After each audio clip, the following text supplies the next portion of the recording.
Last 5 seconds.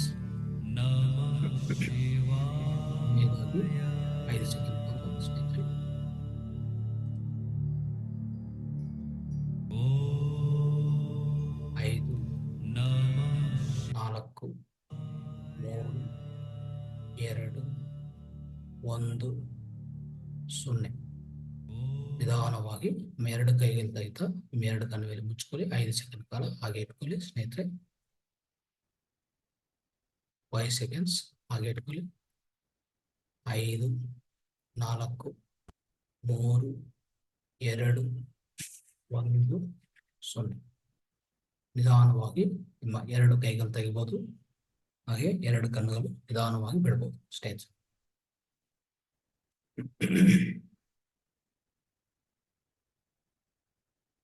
ಸ್ನೇಹಿತರೆ, ಎಲ್ಲರೂ ಎಚ್ಚರಿಕೆಗೆ ಬನ್ನಿ. ದೇಹ ಎಚ್ಚರಿಕೆಗೆ, ಪರಿಸರ ಎಚ್ಚರಿಕೆ ಬನ್ನಿ. ಎಲ್ಲರೂ ಸಾಮಾನ್ಯ ಸ್ಥಿತಿಗೆ ಬನ್ನಿ ಸ್ನೇಹಿತರೆ. ಅದ್ಭುತವಾದ ಧ್ಯಾನವನ್ನು ಮಾಡಿದ್ವಿ, ಶಕ್ತಿವಂತವಾದ ಧ್ಯಾನವನ್ನು ಮಾಡಿದ್ವಿ. ಇಷ್ಟವರೆಗೂ ಬಹಳವಾದ ಧ್ಯಾನಾಭ್ಯಾಸ ಮಾಡಿದ್ವಿ ಸ್ನೇಹಿತರೆ. ಸೊ ತದನಂತರ ಆಧ್ಯಾತ್ಮಿಕ ವಿಜ್ಞಾನ, ಆಧ್ಯಾತ್ಮಿಕ ಪರಿಕಲ್ಪನಾ ತಿಳ್ಕೊಳ್ಳೋಕೆ ಪ್ರಯತ್ನ ಮಾಡೋಣ. ಇಂದಿನ ಕಾರ್ಯಕ್ರಮದಲ್ಲಿ ಸ್ನೇಹಿತರೆ ನಾವು ಆತ್ಮ ವಿಕಾಸ, ಆತ್ಮ ಪರಿಣತಿ, ಇಲ್ಲಾಂದ್ರೆ ಆತ್ಮ ವಿಕಾಸ, ಅದರಲ್ಲಿರುವಂತ ಹಂತಗಳು, ಅದರಲ್ಲಿರುವಂತ ಸ್ಟೇಜಸ್, ಈ ಹಂತಗಳ ಬಗ್ಗೆ, ಆತ್ಮ ವಿಕಾಸದಲ್ಲಿರುವಂತ ಹಂತಗಳು. ಸೊ ಅದ್ರ ಬಗ್ಗೆ ಇವತ್ತಿನ ಕಾರ್ಯಕ್ರಮದಲ್ಲಿ ಕೂಲಂಕುಷವಾಗಿ ತಿಳ್ಕೊಳಕ್ಕೆ ಪ್ರಯತ್ನ ಮಾಡೋಣ ಸ್ನೇಹಿತರೆ. ಸ್ನೇಹಿತರೆ, ಇದು ತಿಳ್ಕೊಳಕ್ ಮುಂಚೆ ಈ ಸೋಲ್ ಎವಲ್ಯೂಷನ್, ಆತ್ಮ ವಿಕಾಸ ಅನ್ನೋದು ಬಹಳ ಪ್ರಾಮುಖ್ಯತೆ ಇರುವಂತಹ ಅಂಶ. ಇದು ಪ್ರತಿ ಆಧ್ಯಾತ್ಮಿಕ ವೇತ್ತ, ಆಧ್ಯಾತ್ಮಿಕ ಪ್ರಯಾಣದಲ್ಲಿ ಇದ್ರೆ ಖಂಡಿತವಾಗಿ ಈ ಆಧ್ಯಾತ್ಮಿಕ ವಿಕಾಸ ಬಗ್ಗೆ ತಿಳ್ಕೊಳ್ಳೋದು ತುಂಬಾ ಅತ್ಯುತ್ತಮ ಉಪಯೋಗ ಆಗುತ್ತೆ ನಿಮಗೆ. ಅಂದ್ರೆ ಇದು ಅತ್ಯುತ್ತಮ ಅವಶ್ಯಕತೆ ಅಂತ ಹೇಳ್ಬೋದು. ಇದು ಎಷ್ಟೋ ಅವಶ್ಯಕ ಇರುವಂತ ಒಂದು ಅಂಶ. ಯಾವುದು? ಈ ವಿಶೇಷ ಆಧ್ಯಾತ್ಮಿಕ ಅಂಶ, ಆಧ್ಯಾತ್ಮಿಕ ಜ್ಞಾನ ಏನಂತಂದ್ರೆ ಈ ಆತ್ಮ ವಿಕಾಸ, ಅದರಲ್ಲಿ ಇರುವಂತ 7 ಹಂತಗಳು ಸ್ನೇಹಿತರೆ. ಇದು ಅರ್ಥ ಮಾಡ್ಕೋಬೇಕು ನಾವು ಸ್ನೇಹಿತರೆ. ಸೊ ನಿನ್ನೆ ಕ್ಲಾಸಲ್ಲಿ, ತರಬೇತಿಯಲ್ಲಿ ನಾವು ಒಂದು ಕೂಲಂಕುಷವಾಗಿ ಚರ್ಚೆ ಮಾಡಿದ್ವಿ. ಅಂದ್ರೆ ಸೃಷ್ಟಿ ರಚನೆ ಹೇಗಿರ್ತದೆ, ಸೃಷ್ಟಿ ರಚನಾ ಯಾವ ತರ ಆಯ್ತು, ಪ್ರಕೃತಿ, ಪುರುಷ, ಎಲ್ಲ ಸೃಷ್ಟಿಯನ್ನು ಸೃಷ್ಟಿಕರ್ತದಿಂದ, ಪರಮಾತ್ಮದಿಂದ ಯಾವ ತರ ಉತ್ಪನ್ನ ಆಗತ್ತೆ, ಇದೆಲ್ಲ ಕೂಲಂಕುಷವಾಗಿ ತಿಳ್ಕೊಂಡಿದ್ವಿ ನಿನ್ನೆ ಕ್ಲಾಸಲ್ಲಿ. ಸೊ ಸ್ನೇಹಿತರೆ, ನಾವೆಲ್ಲರಿಗೂ ಗೊತ್ತು, ನಾವೆಲ್ಲರೂ ಆತ್ಮ ಪದಾರ್ಥಗಳು. ಅಂದ್ರೆ ನಾವೆಲ್ಲ ಸೋಲ್ ಕಾನ್ಶಿಯಸ್ನೆಸ್, ಅಂದ್ರೆ ಆತ್ಮ ಪದಾರ್ಥಗಳು, ಆತ್ಮಗಳು. ಆದ್ರೆ ಆತ್ಮ ಸ್ವರೂಪಿಗಳಾಗಿ ಈ ದೇಹ ಒಳಗಡೆ ಪ್ರವೇಶಿಸಿ, ಈ ದೇಹ ಒಳಗಡೆ ನಾವು ನಿವಾಸ ಮಾಡ್ತಾ ಇದ್ವಿ ಅಲ್ವಾ. ಅಂದ್ರೆ ಈ ಮಾನವ ದೇಹದ ರೂಪದಲ್ಲಿರುವಂತ ಆತ್ಮ ಸ್ವರೂಪಿಗಳು ನಾವೆಲ್ಲರೂ ಸ್ನೇಹಿತರೆ. ಈ ಭೂಮಿ ಮೇಲೆ ನಾವೊಂದೇ ಅಲ್ಲ, ಇಡೀ ಜಂತು ಜಾತಿ, ವೃಕ್ಷ ಜಾತಿ ಪ್ರತಿಯೊಂದೂ ಅಷ್ಟೇ. ಎಲ್ಲದೂ ಅದೊಂದು ಆತ್ಮ ಸ್ವರೂಪಿಗಳೇ. ಅಂದ್ರೆ ಪ್ರತಿಯೊಂದರಲ್ಲಿನೂ ಆತ್ಮ ಚೈತನ್ಯ ಇರುತ್ತೆ, ಆತ್ಮ ಪದಾರ್ಥ ಯಾವಾಗ್ಲೂ ಇರುತ್ತೆ ಸ್ನೇಹಿತರೆ, ಅರ್ಥ ಮಾಡ್ಕೊಳ್ಳಿ. ಅದೇ ತರ ನಾವು ಈ ಭೂಮಿ ಮೇಲೆ ಸಂಚಾರ ಮಾಡ್ತಾ ಇರೋಂಥ ಮಾನವ ರೂಪದಲ್ಲಿರುವಂತ ದೇವರುಗಳು ಅಂತ ಅರ್ಥ ಮಾಡ್ಕೊಳ್ಳಿ ಸ್ನೇಹಿತರೆ. ಆದ್ರೆ ಈ ದೇವರುಗಳು ಒಬ್ಬೊಬ್ಬರಲ್ಲಿ ಒಂದೊಂದು ಮನಸ್ತತ್ವ ಇರುತ್ತೆ. ಅವರವರು ಮನಸ್ತತ್ವ, ಅವರವ್ರ ಮನಸ್ಸು, ಆ ಮನಸ್ಸು ಲಕ್ಷಣಗಳ ಮೇಲೆ ಆಧಾರ ಆಗತ್ತೆ ಸ್ನೇಹಿತರೆ. ಅಂದ್ರೆ ಸೊ ಒಬ್ಬೊಬ್ರು ಒಂದು ಜೀವನ ನಡ್ಸ್ಕೊಂಡು ಹೋಗ್ತಾ ಇರ್ತಾರೆ, ಒಂದು ಜೀವನ ಪ್ರಯಾಣದಲ್ಲಿ ಇರ್ತಾರೆ. ಸೊ ಅದಕ್ಕೋಸ್ಕರ ಏನಾಗತ್ತೆ, ಅವರು ಜೀವನದಲ್ಲಿ ಸೊ ಯಾರ್ಯಾರು ಅವ್ರ ಪೇರೆಂಟ್ಸ್ ಆಗ್ಬೋದು, ಅವರು ಸ್ನೇಹಿತರು ಆಗ್ಬೋದು, ಎಲ್ಲರಿಂದ, ಈ ಸೊಸೈಟಿಯಿಂದ, ಸಮಾಜದಿಂದ ಹೊಂದಿರುವಂಥದ್ದು ಈ ಮನಸ್ಸು. ಈ ಮನಸ್ಸು ಅನ್ನೋದು ಯಾವ ಪ್ರೇರಣೆ ತಗೊಂತದೋ, ಯಾವ ಲಕ್ಷಣಗಳು ಹೊಂದಿರ್ತದೆ ಅಂತಂದ್ರೆ ಖಂಡಿತವಾಗಿ ಅವ್ರ ಸುತ್ತು ಪರಿಸರಲ್ಲಿರುವಂತ ಪೇರೆಂಟ್ಸ್ ಆಗ್ಬೋದು, ಟೀಚರ್ಸ್ ಆಗ್ಬೋದು, ಸ್ನೇಹಿತರು ಆಗ್ಬೋದು, ಎಲ್ಲಾದ ಮೇಲೆ ಆಧಾರ ಆಗುತ್ತೆ ಸ್ನೇಹಿತರೆ. ಈ ತರ ನಾವು ಜೀವನವನ್ನು ನಡ್ಸ್ಕೊಂಡು ಹೋಗ್ತಾ ಇರ್ತೀವಿ. ಪ್ರತಿ ಮಾನವನು ಈ ಭೂಮಿ ಮೇಲೆ ಆ ತರ ಜೀವನವನ್ನು ನಡ್ಸ್ಕೊಂಡು ಹೋಗ್ತಾರೆ ಸ್ನೇಹಿತರೆ. ಮೊದಲನೇದಂದ್ರೆ ನಾವು ಭೂಮಿ ಮೇಲೆ ನಾವು ಇನ್ನು ಸ್ವಲ್ಪ ಗಮನಿಸ್ತಾ ಹೋದ್ರೆ, ಮೊದಲನೇದು ನಮ್ಮ ದೇಹ ಮತ್ತೆ ಮನಸ್ಸು. ಪ್ರತಿಯೊಂದು ಬದಲಾವಣೆ ಆಗ್ತಾನೆ ಇರ್ತದೆ ನೋಡಿ. ಸೊ ನಾವು ಒಂದು ಶಿಶುವಾಗಿ ಜನ್ಮ, ಅಂದ್ರೆ ನಾವು ತಾಯಿ ಗರ್ಭದಿಂದ ಆಚೆ ಕಡೆ ಬಂದ್ಮೇಲೆ ಒಂದು ಶಿಶುವಾಗಿರ್ತೀವಿ ನಾವು. ಒಂದು ಶಿಶು ಅಂದ್ರೆ ಇನ್ಫ್ಯಾಂಟ್. ಸೊ ಏನು ಗೊತ್ತಿಲ್ಲ, ಚಿಕ್ಕ ಸಣ್ಣ ಶರೀರ, ಮತ್ತೆ ಸಣ್ಣ ಶರೀರ ಇರ್ತದೆ. ಅದರಿಂದ ನಮ್ಮ ಬೆಳವಣಿಗೆ ಹೇಗಾಗತ್ತೆ? ಅದರಿಂದ ಒಂದು ಶಿಶುವಿಂದ ಮಗು ಆಗ್ತೀವಿ, ಮಗುವಿಂದ ಇನ್ನು ಸ್ವಲ್ಪ ಹೋದ್ರೆ ಯುವಕರಾಗ್ತೀವಿ, ಇನ್ನು ಸ್ವಲ್ಪ ಹೋದ್ರೆ ಸೊ ವೃದ್ಧರಾಗ್ತೀವಿ. ಅಂದ್ರೆ ಸೊ ಅದಾದ್ಮೇಲೆ ಪ್ರೌಢರಾಗ್ತೀವಿ, ಮತ್ತೆ ಪ್ರೌಢ ದಶೆಗೆ ಬರ್ತೀವಿ. ಅದರಿಂದ ಮತ್ತೆ ವೃದ್ಧ ದಶೆಗೆ ಬರ್ತೀವಿ ಸ್ನೇಹಿತರೆ. ಸೊ ಈ ತರ ನೋಡ್ತಾ ಇದ್ರೆ ನಮ್ಮ ದೇಹವನ್ನು ಇಷ್ಟು ಹಂತಗಳಿದೆ, ದೇಹದಕ್ಕೂ ಇಷ್ಟು ಹಂತಗಳು. ಅಂದ್ರೆ ಒಂದೇ ಒಂದೇ ತರ ದೇಹ ಇರಲ್ಲ. ನಾವು ಹುಟ್ಟದಿಂದ ಮತ್ತೆ ನಮ್ಮ ಕೊನೆ ಶ್ವಾಸವರೆಗೂ ಈ ದೇಹ ಎಷ್ಟೋ ಬದಲಾವಣೆ ಆಗ್ತದೆ ಸ್ನೇಹಿತರೆ, ಅರ್ಥ ಮಾಡ್ಕೊಳ್ಳಿ. ಅಂದ್ರೆ ಈ ಬದಲಾವಣೆ ಅನ್ನೋದು ಪ್ರತಿಯೊಂದು ಕಡೆ ಇರೋದೇ ಇದು. ಎಲ್ಲಿ ಬದಲಾವಣೆ ಇಲ್ಲ ಅಂತ ಯಾವುದೂ ಇಲ್ಲ ಸ್ನೇಹಿತರೆ, ಅರ್ಥ ಮಾಡ್ಕೊಳ್ಳಿ. ನಮ್ಮ ದೇಹ ಒಳಗಡೆ ಇದೆ, ನಮ್ಮ ದೇಹ ಮುಖಾಂತರ ನೋಡಿದ್ರು ನಮ್ಮ ದೇಹವನ್ನು ಅಷ್ಟೇ. ಸೊ ನಮ್ಮ ಚಿಕ್ಕ ವಯಸ್ಸಿಂದ ಇಷ್ಟು ದೊಡ್ಡ ವಯಸ್ಸುವರೆಗೂ ಎಷ್ಟೇ ನಿಮ್ಮ ವಯಸ್ಸಿದೋ ಆ ವಯಸ್ಸುವರೆಗೂ ನೋಡಿದ್ರೆ ಈ ದೇಹವನ್ನು ಎಷ್ಟೋ ಬದಲಾವಣೆಗೆ ಲೋನ್ ಆಗಿದೆ. ಈಗಾಗಲೇ ಬದಲಾವಣೆ ಅದ್ರ ಒಳಗಡೆ ಆಗಿದೆ ಅಲ್ವಾ? ಅದು ನಾವು ನೋಡ್ತಾನೆ ಇದ್ದೀವಿ. ಸೊ ದೇಹ ಯಾವ ತರ ಬೆಳೀತಾ ಇದೆ, ಯಾವ ತರ ಅದು ವಯಸ್ಸು ತಕ್ಕಂತ ಆ ದೇಹ ಅನ್ನೋದು ಬೆಳೀತಾ ಹೋಗ್ತದೆ. ಸೊ ಯಾವ್ಯಾವ್ದು ಬದಲಾವಣೆ ಆಗ್ಬೇಕು ಅದೆಲ್ಲ ಆಗ್ತಾನೆ ಇರ್ತದೆ, ಒಳಗಡೆ, ಅಂತರದಲ್ಲಿ, ಬಾಹ್ಯದಲ್ಲಿ ಸ್ನೇಹಿತರೆ. ಇದೇ ತರ ನಮ್ಮ ಮನಸ್ಸು ನೋಡ್ಕೊಳ್ಳಿ. ನಾವೊಂದು ಮಗುವಾಗಿ ಒಂದು ಶಿಶುವಾಗಿರುವಾಗ ಏನು ಮನಸ್ಸಿಲ್ಲ, ಮನಸ್ಸು ಶೂನ್ಯ. ಆಮೇಲೆ ಮಗುವಾಗಿರುವಾಗ ಸ್ವಲ್ಪ ಸ್ವಲ್ಪ ಮನಸ್ಸು ಅನ್ನೋದು ಉತ್ತೇಜಿತ ಆಗ್ತಾ ಬರ್ತದೆ, ಒಂದು ಜನಿಸ್ತಾ ಇದೆ ಅಲ್ವಾ?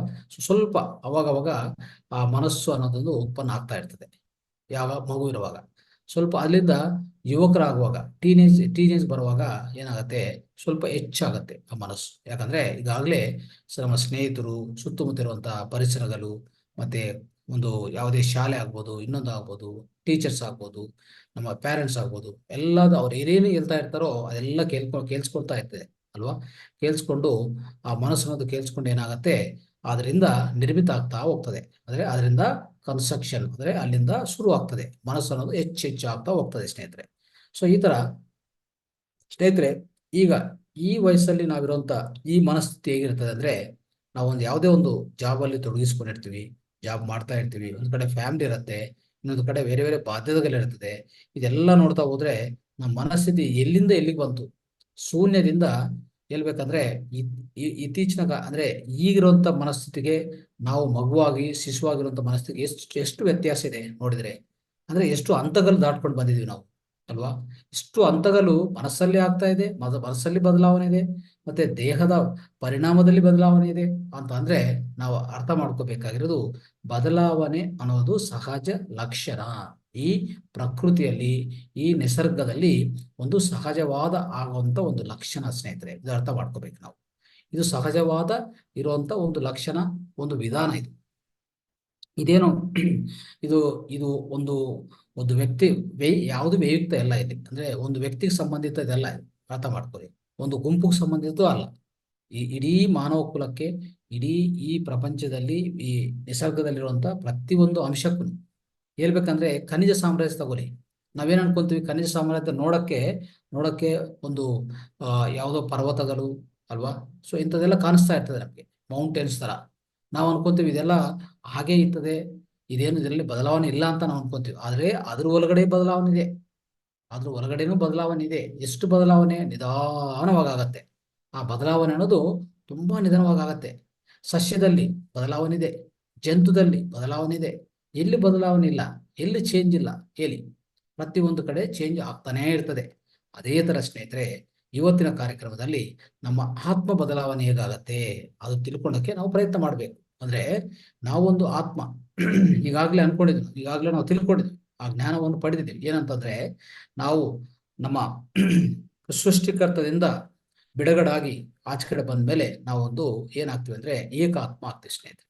ಏಕ ಆತ್ಮ ಅಂದ್ರೆ ಇಂಡಿವಿಜುವಲ್ ಸೋಲ್, ಪ್ರತ್ಯೇಕ ಆತ್ಮ ಆಗ್ತೀವಿ ನಾವು. ಆ ಪ್ರತ್ಯೇಕ ಆತ್ಮ ಆಗಿ ಈ ಭೂಮಿ ಮೇಲೆ ತಾಯಿ ಗರ್ಭದಿಂದ ಆಚೆ ಕಡೆ ಬಂದ ಮೇಲೆ ಈ ಮಾನವ ರೂಪದಲ್ಲಿ, ಮಾನವ ದೇಹದಲ್ಲಿ, ಸೊ ಈ ಪೂರ್ತಿ ಮಾನವ ದೇಹ ತೊಡಗಿಸಿಕೊಂಡು ಮಾನವ ದೇಹದಲ್ಲಿ ನಾವು ನಿವಾಸ ಮಾಡುತ್ತಾ ನಮ್ಮ ಜೀವನವನ್ನು ಕೊನಸಾಗ್ತೀವಿ ಸ್ನೇಹಿತರೆ. ಈ ತರ ಎಷ್ಟು ಜೀವನಗಳು, ಎಷ್ಟು ಜನ್ಮಗಳು ನಾವು ತಗೊಂಡಿರ್ತೀವಿ, ನೂರಾರು ಜನ್ಮಗಳು ಅಲ್ವಾ? ನೂರಾರು ಜನ್ಮಗಳು ಸ್ನೇಹಿತರೆ.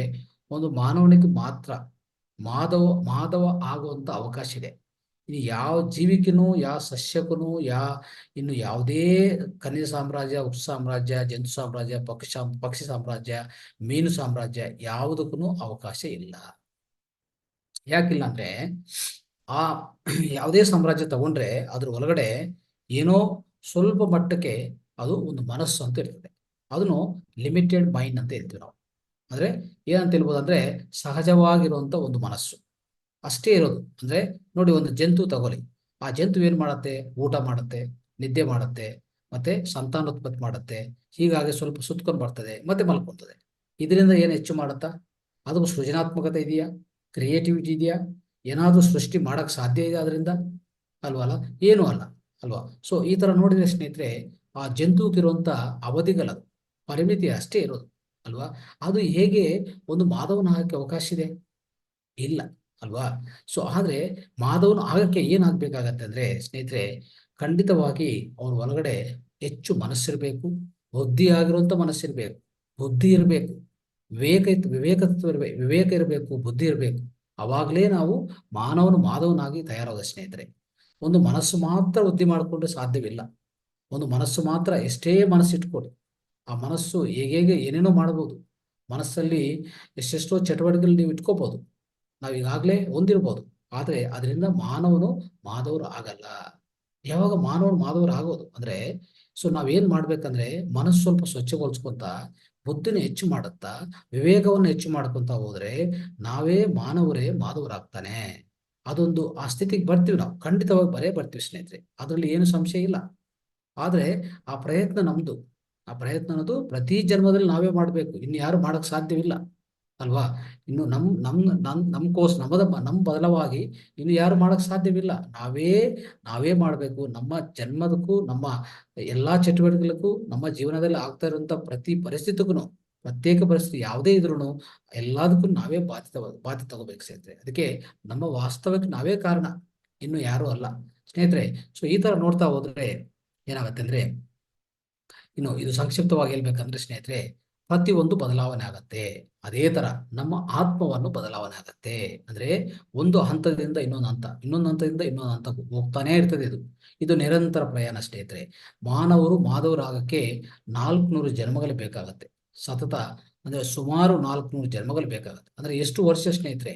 ಅದು ಒಂದು ಜನ್ಮ 100 ವರ್ಷ ಅನ್ಕೊಂಡಿದ್ರೆ 40,000 ವರ್ಷಗಳು ಬೇಕಾಗತ್ತೆ ಒಂದು ಮಾಧವರು ಆಗಕ್ಕೆ.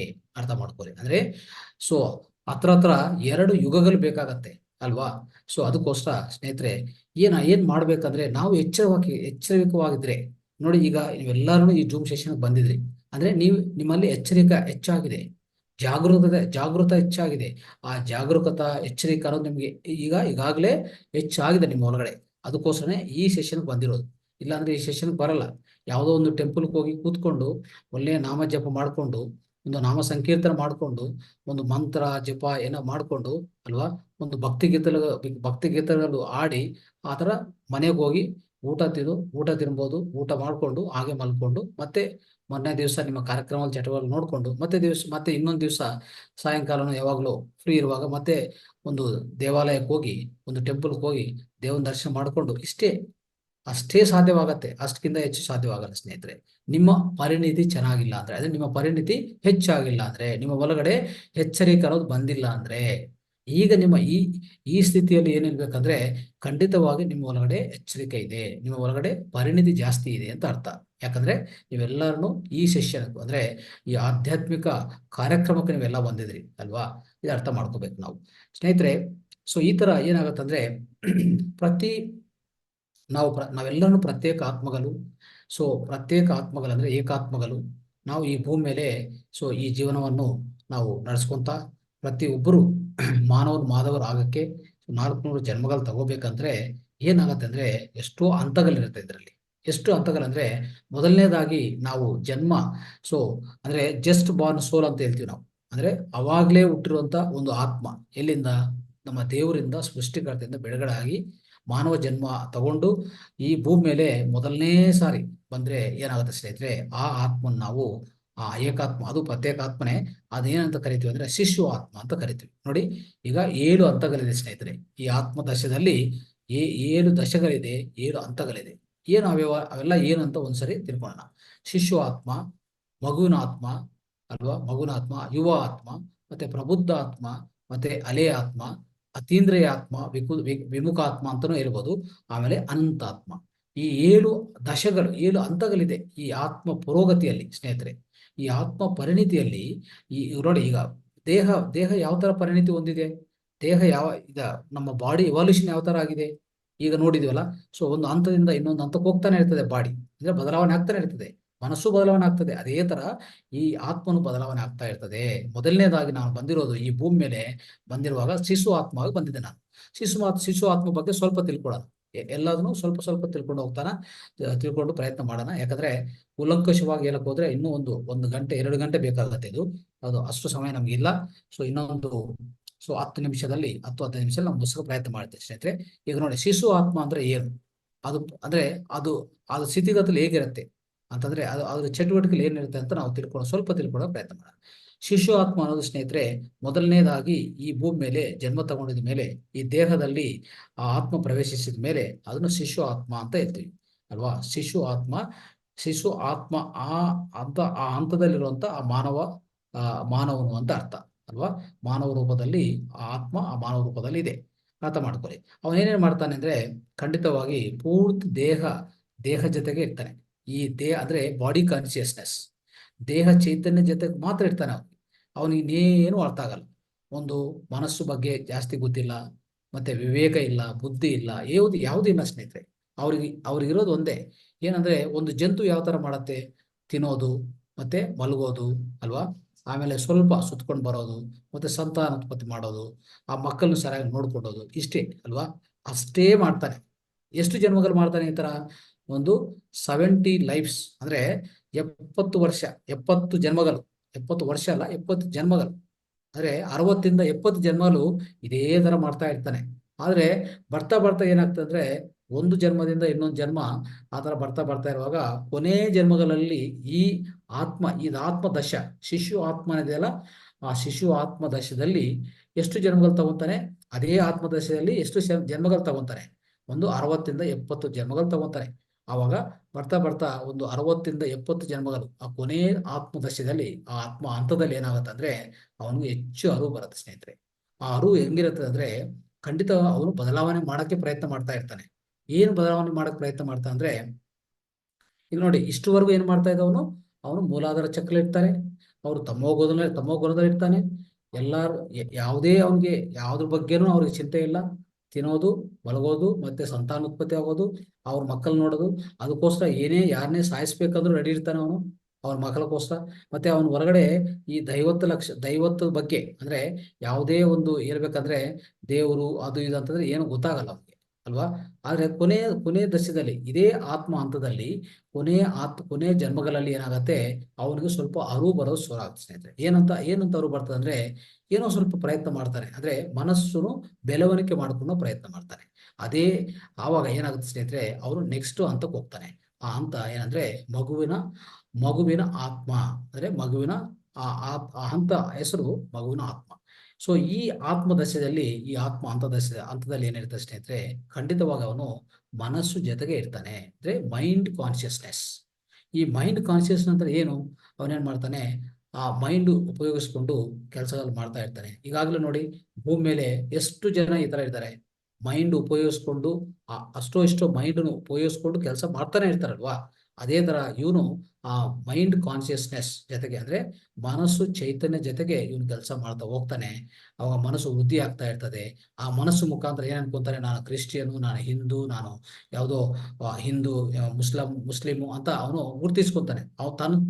ತಾನು ಗುರ್ತಿಸ್ಕೊಂತಾನೆ ಮೊದಲನೇದಾಗಿ. ಆಮೇಲೆ ಇನ್ನೇನ್ ಮಾಡ್ತಾನೆ ಅಂದ್ರೆ, ಖಂಡಿತವಾಗಿ ಸ್ನೇಹಿತರೆ, ಅವರು ರೋಲ್ ಮಾಡಲ್ ಆಗಿ, ಅಂದ್ರೆ ಯಾವುದೇ ಒಂದು ಸೆಲೆಬ್ರಿಟಿ, ಒಂದು ಸಿನಿಮಾ ಸ್ಟಾರೋ, ಇಲ್ಲಾಂದ್ರೆ ಒಂದು ಪೊಲಿಟಿಷಿಯನೋ, ಸೊ ಇನ್ನೊಂದು ಯಾರನ್ನೋ ಒಬ್ಬರನ್ನು ಅವನು ಒಂದು ಉದಾಹರಣೆ ತಗೊಂತಾ ಇರ್ತಾನೆ, ಅಂದ್ರೆ ರೋಲ್ ಮಾಡೆಲ್ ತರ ತಗೊಂತಾ ಇರ್ತಾನೆ. ಅದ ಅರ್ಥ ಮಾಡ್ಕೊಳ್ಳಿ. ಆಮೇಲೆ ಅವನು ದುಡ್ಡು ಸಂಪಾದನೆ ಒಳಗಡೆ ಇರ್ತಾನೆ, ಯಾವಾಗ್ಲೂ ರಜೋಗುಣದಲ್ಲಿ ಇರ್ತಾನೆ.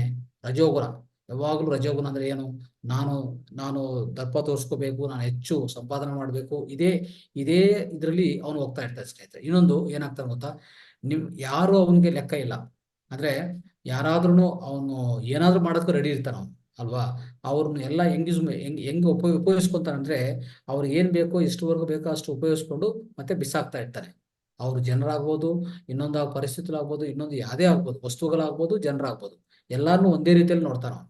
ಯಾವುದೇ ಅವನಿಗೆ ಒಂಥರ ಈ ಏನಂತೀವಿ ಆ ಪ್ರೀತಿ ಪ್ರೇಮ ಅಂತಿದೆ ನೋಡಿ, ಅದು ಯಾವಾಗಲೂ ಬರಲ್ಲ ಅವನು. ಅರ್ಥ ಮಾಡ್ಕೊಳ್ಳಿ. ಸೊ ಅವನು ಸ್ವಾಧಿಷ್ಠಾನ ಚಕ್ರ ಇರ್ತಾರೆ ಸ್ನೇಹಿತರೆ. ಸ್ವಾಧಿಷ್ಠಾನ ಚಕ್ರ, ಸ್ವ ಪ್ಲಸ್ ಅಧಿಷ್ಠಾನ. ಅವರು ಅವ್ರ ಕಂಟ್ರೋಲಲ್ಲೇ ಎಲ್ಲ ಇರ್ಬೇಕಂತ ನೋಡ್ತಾನೆ. ಒಂದು ಫ್ಯಾಮಿಲಿನು ಅಂದ್ರೆ ಅವನ ಫ್ಯಾಮಿಲಿನೇ ಅವನು ಯಾವ ತರ ನಿಯಂತ್ರಣ ಮಾಡ್ತಾನಂದ್ರೆ, ಅವನೊಂದು ಕಮಾಂಡರ್ ತರ. ಅಂದ್ರೆ ಅವನು ಎಲ್ಲ ಏನ್ ಹೇಳಿದ್ರೆ ಅದೇ ಕೇಳ್ಬೇಕು. ಇಡೀ ಫ್ಯಾಮಿಲಿ ಒಳಗಡೆ ಅವ್ರು ಏನ್ ಹೇಳಿದ್ರೆ ಅದೇ ಕೇಳ್ಬೇಕು. ಅಂತ ಸ್ಥಿತಿಯಲ್ಲಿ ಇರ್ತಾನ ಅವನು, ಅಲ್ವಾ? ಸೊ ಇದು ಸ್ನೇಹಿತರೆ ಎರಡನೇ ಆತ್ಮ ಅಂತ ಇರ್ಬೋದು ಸ್ನೇಹಿತರೆ. ಸೊ ಇಂಥ ಲಕ್ಷಣಗಳೆಲ್ಲ ಅವನ ಹೊರಗಡೆ ಇರ್ತದೆ. ಅವ್ರ ಹೊರಗಡೆ ಇರ್ತದೆ. ಇದರಲ್ಲಿನೂ ಒಂದು 60 ಇಂದ 70 ಜನ್ಮಗಳು ತಗೊಂತಾನೆ ಸ್ನೇಹಿತರೆ. ಸೊ ಕೊನೆಯದಲ್ಲಿ ಬರುವಾಗ ಈ ಆತ್ಮ ಹಂತದಲ್ಲಿ ಕೊನೆಯದಾಗಿ ಬರುವಾಗ ಸ್ನೇಹಿತರೆ, ಇವರಿಗೆ ಯಾವುದೇ ತರ ಅವನಿಗೆ ಬೇರೆ ಆಸಕ್ತಿ ಯಾವುದೂ ಇಲ್ಲ. ಅರ್ಥ ಮಾಡ್ಕೊಳ್ಳಿ. ದುಡ್ಡು ಸಂಪಾದನೆ ಮಾಡೋದು, ಇನ್ನೊಬ್ಬರ ಮೇಲೆ ಕಮಾಂಡ್ ಮಾಡೋದು, ಇನ್ನೊಬ್ಬರಿಗೆ ದರ್ಪ ತೋರಿಸೋದು, ಒಂಥರ ಇಗೋಯಿಸ್ಟಿಕ್ಕು, ಇದೇ ಅವನಿಗಿರೋದು. ರಜೋಗುಣ ಅಷ್ಟೇ. ಸೊ ಒಳ್ಳೆ ಈ ಯಾವುದು ನಾನ್ ವೆಜಿಟೇರಿಯನ್ ಫುಡ್ ತಿನ್ನೋದು, ಇದೆಲ್ಲ ಇರ್ತದೆ, ಅಲ್ವಾ? ಸೊ ಈ ಶಿಶು ಆತ್ಮದಲ್ಲಿ ಹಾಗೆ, ಮತ್ತೆ ಈ ಮಗುವಿನ ಆತ್ಮದಲ್ಲಿ ಆ ಹಂತದಲ್ಲಿ ಅಷ್ಟೇ. ಸೊ ನಾನ್ ವೆಜಿಟೇರಿಯನ್ ಫುಡ್ ತಿನ್ನೋದು ಯಾವುದು ನನಗೆ ಲೆಕ್ಕನೇ ಇಲ್ವಾ. ಮಾನವರಂದ್ರೆ ಸ್ವಲ್ಪ ಮಟ್ಟಕ್ಕೆ ಅವನ ಮನಸ್ಸು ಅನ್ನೋದು ಉದ್ದಿ ಆಗಿದೆ. ಆ ಮನಸ್ಸಿಂದ ಏನ್ ಮಾಡ್ತಾನೆ, ಸೊ ನಾನು ಕ್ರಿಶ್ಚಿಯನು, ನಾನು ಮುಸ್ಲಿಮು ಅಂತ ಅವನು ಗುರ್ತಿಸ್ಕೊಂತಾನೆ. ಆಮೇಲೆ ದುಡ್ಡು ಸಂಪಾದನೆ ಮಾಡೋದು ಸ್ಟಾರ್ಟ್ ಮಾಡ್ತಾನೆ, ಅಲ್ವಾ? ಇದೆಲ್ಲ ಸ್ವಲ್ಪ ಮೈಂಡ್ ಯೂಸ್ ಮಾಡ್ತಾನೆ. ಇಂಥ ಜನ ಎಷ್ಟಿದ್ದಾರೆ ನಮ್ಮ ಭೂಮಿ ಮೇಲೆ? 800 ಕೋಟಿ ಜನ ಇದ್ದಾರೆ ಸ್ನೇಹಿತರೆ. 800 ಕೋಟಿ ಜನದಲ್ಲಿ ನೋಡಿದ್ರೆ ಹೆಚ್ಚು ಜನ ಈ ತರ ಕಾಣಿಸ್ತಾರೆ ನಿಮ್ಗೆ. ಹೆಚ್ಚು ಜನ ಈ ಮಗುವಿನ ದಶದಲ್ಲೇ ಕಾಣಿಸ್ತಾರೆ. ಅವರು ಒಂದು ಸಾಫ್ಟ್ವೇರ್ ಇಂಜಿನಿಯರ್ ಆಗಿರ್ಬೋದು, ಇಲ್ಲ ಒಂದು ಯಾವುದೋ ಪ್ರೊಫೆಸರ್ ಆಗ್ಬೋದು, ಇನ್ನೊಂದು ಯಾವುದೇ ಆಗ್ಬೋದು. ಬಟ್ ಆದ್ರೆ ಅವರೆಲ್ಲರೂ ಇದೇ ಕ್ಯಾಟಗರಿಯಲ್ಲಿ ಬರ್ತಾ ಇರ್ತಾರೆ, ನೋಡ್ಕೊಳ್ಬೇಕಂದ್ರೆ, ಅಲ್ವಾ? ಅವರೆಲ್ಲ ಇದೇ ಸ್ಥಿತಿಗತಿಯಲ್ಲಿ ಇರ್ತಾರೆ. ಅವರು ಯಾವುದೇ ಅವ್ರಿಗೆ ಆಧ್ಯಾತ್ಮಿಕತ ಇಲ್ಲಾಂದ್ರೆ ಒಂದು ದೈವ ಚಿಂತನೆ ಹೆಚ್ಚಾಗಿ ಏನು ಮಾಡ್ಕೊಳ್ಳೋಕೆ ಸಾಧ್ಯ ಇಲ್ಲ. ಅವ್ರು ಮಾಡೋದೇ ಇಲ್ಲ. ಮೊದಲನೇದಾಗಿ ಏನೇ ಅವರು ವೃತ್ತಿ ನೋಡ್ತಾರೆ, ಜಾಬ್ಗೆ ಹೋಗ್ತಾರೆ, ಬರ್ತಾರೆ, ದುಡ್ಡು ಸಂಪಾದನೆ ಮಾಡ್ಬೇಕು, ಚೆನ್ನಾಗಿ ತಿನ್ಬೇಕು, ಅಲ್ವಾ? ಎಲ್ಲರಿಗಿಂತ ನಾನು ದೊಡ್ಡವನಂತ ಅನ್ಸ್ಕೋಬೇಕು. ಅದು ಯಾವುದೇ ಐಶ್ವರ್ಯದಲ್ಲಿ, ಕೀರ್ತಿಯಲ್ಲಿ ಎಲ್ಲ ಇದೇ ತರನೇ ಅವನು. ಎಲ್ಲಾನು ಆ ಸ್ವಾಧಿಷ್ಠಾನ ಚಕ್ರದಿಂದ, ಓಕೆ, ಆ ಸ್ವಾಧಿಷ್ಠಾನ ಚಕ್ರ ಅನ್ನೋದು ಹೆಚ್ಚಾಗಿ ಕೆಲಸ ಮಾಡ್ತಾ ಇರ್ತದೆ ಅವನಿಗೆ, ಅಲ್ವಾ? ಸೊ ಇಂಥ ದಶದಲ್ಲಿ ಇರ್ತಾನೆ ಈ ಜನ್ಮದಲ್ಲಿ ಎಲ್ಲಾನು.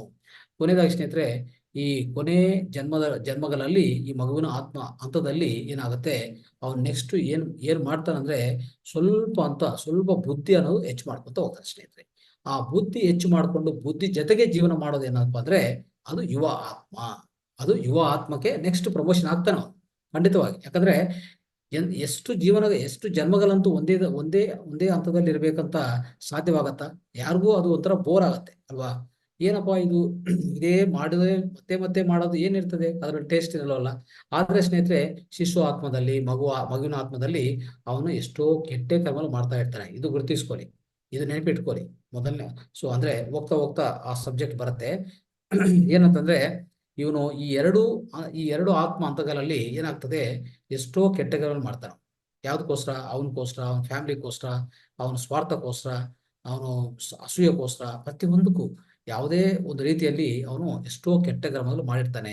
ಈಗಾಗಲೇ ಈ ಕೆಟ್ಟ ಕರ್ಮಗಳು ಅವನು ದೇಹ ಒಳಗಡೆ, ಅವನ ಪ್ರಾಣಮಯ ಕೋಶ ಒಳಗಡೆ ಈಗಾಗಲೇ ಸಂಗ್ರಹಿಸ್ಕೊಂಡಿರ್ತದೆ, ಯಾವಾಗ್ಲೂ ಇರ್ತದೆ ಸ್ನೇಹಿತರೆ. ಎಷ್ಟೇ ಜನ್ಮಗಳು ಅವನು ಪಡೆದರೂ ಪರವಾಗಿಲ್ಲ, ಅದು ಹೋಗಲ್ಲ. ಅದು ಹೋಗೋದು ಓನ್ಲಿ ಯಾವಾಗಂದ್ರೆ ಕೊನೆಯದಾಗಿ ಅವನು ವಿಮುಖಾತ್ಮ ಆಗಿ, ಇಲ್ಲ ಅಂದ್ರೆ ವೃದ್ಧಾತ್ಮ, ನಾವು ಹೇಳ್ತೀವಲ್ಲ, ಒಂದು ಅಲೆ ಆತ್ಮ ಅಂತ ಹೇಳ್ತೀವಲ್ಲ, ವೃದ್ಧಾತ್ಮ, ಆ ಸ್ಥಿತಿಯಲ್ಲಿ ಮಾತ್ರ ಆ ಕರ್ಮಗಳು ಅವನಿಂದ ಬಿಟ್ಟು ಹೋಗ್ತದೆ. ಅಷ್ಟುವರೆಗೂ ಹೋಗಲ್ಲ. ಯಾಕಂದ್ರೆ ಆ ಸ್ಥಿತಿಯಲ್ಲಿ ಮಾತ್ರ ಅವನಿಗೆ ಜ್ಞಾನ ಸಿಗ್ತದೆ. ಏನ್ ಜ್ಞಾನ? ಆಧ್ಯಾತ್ಮಿಕ ಜ್ಞಾನ ಸಿಗೋವರೆಗೂ ಯಾವ ಕರ್ಮಗಳು ನಾಶನ ಆಗಲ್ಲ ಸ್ನೇಹಿತರೆ. ಪ್ರತಿಯೊಂದು ಕರ್ಮ ನಿಮ್ ಜೊತೆಗೇನೆ ಅಂಟ್ಕೊಂಡಿರ್ತದೆ, ಅಲ್ವಾ? ಆ ಕರ್ಮಗಳು ಫಲಿತಗಳು ನೀವು ಪ್ರತಿದಿನ, ಪ್ರತಿ ವರ್ಷ, ಇಡೀ ಜೀವನ ಪರ್ಯಂತ ನೀವು ಅನುಭವಿಸ್ತಾ ಇರ್ಬೇಕಾಗತ್ತೆ, ಅಲ್ವಾ? ಸೊ ಇಂಥದ್ದು ಆಗ್ತಾ ಇರ್ತದೆ ಸ್ನೇಹಿತರೆ. ಇದು ಈಗ ಯುವ ಆತ್ಮ. ಯುವ ಆತ್ಮ ಅಂದ್ರೆ ಯಂಗ್ ಸೋಲ್. ಇದೇನ್ ಮಾಡ್ತಾರೆ ಸ್ನೇಹಿತರೆ, ಯಂಗ್ ಸೋಲ್ ಅಲ್ಲಿ ಅವನು ಬುದ್ಧಿ ಜೊತೆಗೆ ಕೆಲಸ ಮಾಡೋದು ಶುರು ಮಾಡ್ತಾನೆ. ಅಂದ್ರೆ ಸ್ವಲ್ಪ ಮಟ್ಟಿಗೆ ಏನಂತ ಹೇಳ್ತೀವಿ, ಇಂಟೆಲೆಕ್ಟ್ ಅಂತ ಹೇಳ್ತೀವಿ. ಆ ಬುದ್ಧಿ ಏನಪ್ಪಾ ಅಂದ್ರೆ, ಆ ಬುದ್ಧಿಯಿಂದ ಏನ್ ಥಿಂಕ್ ಮಾಡ್ತಾನೆ ಅವನು? ಒಂದು ಪೊಲಿಟಿಷಿಯನ್ ಆಗ್ತಾನೆ, ಇಲ್ಲಾಂದ್ರೆ ಒಂದು ಪೋಯೆಟ್ ಆಗ್ತಾನೆ, ಒಂದು ಕವಿ ಆಗ್ತಾನೆ, ಇಲ್ಲಾಂದ್ರೆ ಒಂದು ಸಂಗೀತಕಾರ ಆಗ್ತಾನೆ, ಇಲ್ಲಾಂದ್ರೆ ಒಂದು ಚೆನ್ನಾಗಿ ಹಾಡು ಮಾಡ್ತಾನೆ, ಇಲ್ಲಾಂದ್ರೆ ಇನ್ನೂ ಒಂದು ಕ್ರಿಕೆಟರ್ ಆಗ್ತಾನೆ, ಒಂದು ಸ್ಪೋರ್ಟ್ಸ್ ಪರ್ಸನ್ ಆಗ್ತಾನೆ. ಏನೋ ಒಂದು ಹೇಳ್ಬೇಕಂದ್ರೆ ಅವನು ಆ ಸೃಜನಾತ್ಮಕತ, ಆ ಕ್ರಿಯೇಟಿವಿಟಿ, ಆ ಬುದ್ಧಿ ಬಳಸ್ಕೊಂಡು ಸ್ವಲ್ಪ ಸಮಾಜದಲ್ಲಿ ಒಂದು ಹೆಸರು ತಗೊಂಡು ಬರಬೇಕು ಅಂತ ನೋಡ್ತಾನೆ. ಅಂದ್ರೆ ಅಲ್ಲಿನೂ ದುಡ್ಡು ಬರುತ್ತೆ, ಅಲ್ಲಿನೂ ದುಡ್ಡು ಕಾಂಕ್ಷೆ ಅವ್ರಿಗೆ ಇರತ್ತೆ. ದುಡ್ಡು ಕಾಂಕ್ಷೆ ಪೂರ್ತಿ ಹೋಗಿಲ್ಲ. ದುಡ್ಡು ಕಾಂಕ್ಷೆ ಜೊತೆಗೆ ಏನಿದೆ ಅಂದ್ರೆ ಹೆಚ್ಚಾಗಿ ಅವ್ರಿಗಿರೋದೇನಂದ್ರೆ ನನ್ನ ಬುದ್ಧಿಯಿಂದ ನಾನು ಇನ್ನೊಬ್ರಿಗಿಂತ ಹೆಚ್ಚಾಗಿ ಒಂದು ಜ್ಞಾನ ಆಗ್ಬೋದು. ಒಂದು ಯಾವುದೇ ಒಂದು ಮ್ಯೂಸಿಕ್ ನೋಡಿ, ಎಷ್ಟೋ ಮ್ಯೂಸಿಕ್ಗಳು ರಹಮಾನು ಇಂಥ ಎಲ್ಲಾ ಡೈರೆಕ್ಟರ್ಸ್ ನೋಡ್ತಾ ಇದ್ರೆ ಒಬ್ಬೊಬ್ರು ಒಂಥರ ಅಲ್ವಾ, ಒಬ್ಬೊಬ್ರು ಒಂದೊಂದ್ ತರ ವಿಧ ಸಂಗೀತಗಳು ಈಗಾಗಲೇ ನಮ್ಗೆ ಮಾಡಿಕೊಟ್ಟಿದ್ದಾರೆ ಅಲ್ವಾ, ನಮ್ಗೆಲ್ಲ ಸೃಷ್ಟಿ ಮಾಡಿದ್ದಾರೆ ಅಲ್ವಾ. ಸೊ ಈ ತರ ನೋಡ್ತಾ ಇದ್ರೆ ಏನಾಗುತ್ತೆ, ಇವರೆಲ್ಲಾನು ಯಾವ್ದು ಸಂಬಂಧಿತ ಅಂದ್ರೆ ಸ್ನೇಹಿತರೆ, ಇವೆಲ್ಲಾನು ಯುವ ಆತ್ಮಗಳ ಸ್ನೇಹಿತರೆ. ಈ ಯುವ ಆತ್ಮಗಳಲ್ಲಿ ಮಣಿಪೂರಕ ಚಕ್ರ ಸೊ ಪ್ರಾಬಲ್ಯವಾಗಿರುತ್ತೆ ಸ್ನೇಹಿತರೆ. ಪ್ರಾಬಲ್ಯವಾಗಿ ಮಣಿಪೂರಕ ಚಕ್ರ ಕೆಲಸ ಮಾಡ್ತಾ ಇರ್ತದೆ. ಮಣಿಪೂರಕ ಚಕ್ರ ಅಂದ್ರೆ ಏನ್ ಗೊತ್ತಾ, ಮನಿ ಪ್ಲಸ್ ಪೂರಕ ಅಂದ್ರೆ ನೋಡಕ್ಕೆ, ಆಚೆಗಡೆ ನೋಡಕ್ಕೆ ಒಂಥರ ಮನಿ ಅಂದ್ರೆ ಡೈಮಂಡ್ ತರ ಮೆರೆಸ್ತಾ ಇರ್ತದೆ ಅಲ್ವಾ. ಮಿನು ಅಂತಂದ್ರೆ ಒಂಥರ ಗ್ಲಿಟ್ರಿಂಗ್ ಅಂತ ಹೇಳ್ತೀವಿ ನಾವು, ಮೆರೆಸ್ತಾ ಇರ್ತದೆ ಯಾವುದು ಆಚೆ ಕಡೆ ನೋಡಕ್ಕೆ. ಪೂರಕ ಅಂದ್ರೆ ಏನು ಗೊತ್ತಾ, ಒಳಗಡೆ ಪೂರ್ತಿ ಪೂರ್ತಿ ಏನದು ಖಾಲಿ, ಎಂಟಿ. ಒಳಗಡೆ ಪೂರ್ತಿ ಖಾಲಿ, ಆಚೆ ಕಡೆ ನೋಡಕ್ಕೆ ಡೈಮಂಡ್ ತರ ಮೆರೆಸ್ತಾ ಇರ್ತಾರೆ. ಸೊ ಇಂಥ ಸ್ಥಿತಿ ಯಾವ್ದಿದು, ಮಣಿಪೂರಕ ಸ್ಥಿತಿ. ಆ ಸ್ಥಿತಿಯಲ್ಲಿರುವಂತ ಆ ಸ್ಥಿತಿಯಲ್ಲಿರುವಂತ ಎಲ್ಲಾ ಜನನು ಈ ಯುವ ಆತ್ಮ ಹಂತಕ್ಕೆ ಸೇರ್ತಾರೆ ಸ್ನೇಹಿತರೆ. ಯುವ ಆತ್ಮ ಹಂತಕ್ಕೆ ಅವರು ಅನ್ವಯಿಸ್ಕೊತಾರೆ. ಅರ್ಥ ಮಾಡ್ಕೊಳ್ಳಿ. ಅಂದ್ರೆ ಏನು ಅರ್ಥ ಅಂತಂದ್ರೆ ನೋಡಿ, ಒಂದು ಯಾರೇ ಒಂದು ಕವಿ ತಗೊಳ್ಳಿ, ಒಂದು ಕವಿ ಆಗ್ಬೋದು, ಇಲ್ಲ ಒಂದು ಸಂಗೀತಕಾರ, ಒಂದು ಮ್ಯೂಸಿಷಿಯನ್, ಒಳ್ಳೆ ಮ್ಯೂಸಿಷಿಯನ್ ಅಂತ ಇಟ್ಕೊಳ್ಳಿ. ಅವನು ಏನ್ ಮಾಡ್ತಾನೆ, ಖಂಡಿತವಾಗಿ ನಾನ್ ವೆಜಿಟೇರಿಯನ್ ತಿಂತಾನೆ, ದುಡ್ಡು ಸಂಪಾದನೆ ಬೇಕಂತ ಇರ್ತಾನೆ, ಅವನಿಗೆ ಕೀರ್ತಿ ಬೇಕು, ಎಲ್ಲ ಬೇಕು. ಜೊತೆಗೆ ಈ ಸೃಜನಾತ್ಮಕತೆ ಅವನ ಹತ್ರ ಇರ್ತದೆ. ಓಕೆ, ಅದು ಒಳ್ಳೇದೇ. ಒಂಥರ ಬುದ್ಧಿ ಅನ್ನೋದು ಅವ್ನು ಕೆಲಸ ಮಾಡ್ತಾ ಇದೆ ಅಲ್ಲಿ. ಅದು ಮನಸ್ಸಿಂದ ಸ್ವಲ್ಪ ಮುಂದೆ ಹೋಗಿದ್ದಾರೆ ಅವರು. ಮನಸ್ಸನ್ನು ಬಿಟ್ಟು ಸ್ವಲ್ಪ ಮುಂದಕ್ಕೆ ಹೋಗಿದ್ದಾನೆ. ಆ ಬುದ್ಧಿನ ಅವನು ಉಪಯೋಗಿಸ್ತಾ ಇದ್ದಾನೆ, ಚೆನ್ನಾಗಿ ಉಪಯೋಗಿಸ್ತಾ ಇದ್ದಾನೆ ಅಲ್ವಾ. ಆದ್ರೆ ಆ ಪ್ರಾಪಂಚಿಕ ಬುದ್ಧಿ ಅಂತ ಹೇಳ್ಬೋದು ಅದು. ಅದೇನು ಆಧ್ಯಾತ್ಮಿಕ ಬುದ್ಧಿ ಅಲ್ಲ ಅದು. ಇಲ್ಲಿವರೆಗೂ ಅವನಿಗೂ ಆಧ್ಯಾತ್ಮಿಕ ಬುದ್ಧಿ ಬಂದಿಲ್ಲ ಇನ್ನು ಅಲ್ವಾ. ಅವನು ಸ್ವಲ್ಪ ಇನ್ನೊಂದು ಏನಂದ್ರೆ ದೇವ್ರು ನಂಬುತ್ತಾನೆ, ಖಂಡಿತವಾಗಿ ದೇವ್ರು ನಂಬ್ತಾನೆ. ದೇವ್ರು ಹೇಳುವಂಥದ್ದು ಅದು ಇದು, ದೇವರು ನಾಮಕೀರ್ತನ, ಸಂಕೀರ್ತನ ಆಗ್ಬೋದು, ಭಜನೆಗಳು, ಇದೆಲ್ಲ ಅವ್ರಿಗೆ ಆಸಕ್ತಿ ಇರುತ್ತೆ, ಖಂಡಿತವಾಗಿರುತ್ತೆ. ಅರ್ಥ ಮಾಡ್ಕೊಳ್ಳಿ. ಆದ್ರೆ ನಾನ್ ವೆಜಿಟೇರಿಯನ್ ತಿನ್ನೋದು ಅಲ್ವಾ, ಇದೆಲ್ಲ ಮಾಡ್ತಾ ಇರ್ತಾರೆ. ಸೊ ನೋಡಕ್ ಏನಂದ್ರೆ ಇನ್ನೊಂದೇನಂದ್ರೆ, ಒಂದು ಪೊಲಿಟಿಷಿಯನ್ ತಗೊಳ್ಳಿ ಸ್ನೇಹಿತರೆ, ಒಂದು ರಾಜಕೀಯ ನಾಯಕ ತಗೊಳ್ಳಿ. ಅವನೇನ್ ಮಾಡ್ತಾನೆ, ಅವನೆಲ್ಲಾರನು ಒಂದು ಗುಂಪು ಹಾಕೊಂಡು, ಅವನೆಲ್ಲಾನು ಒಂದು ಗುಂಪು ಅವ್ರ ಜೊತೆಗೆ ಇಟ್ಕೊಂಡು ಅವನು ಒಂದು ಲೀಡರ್ ಆಗ್ತಾನೆ, ಒಂದು ನಾಯಕರಾಗ್ತಾರೆ ಅಲ್ವಾ. ಸೊ ಈ ತರ ಆಗ್ತಾ ಇರ್ತದೆ.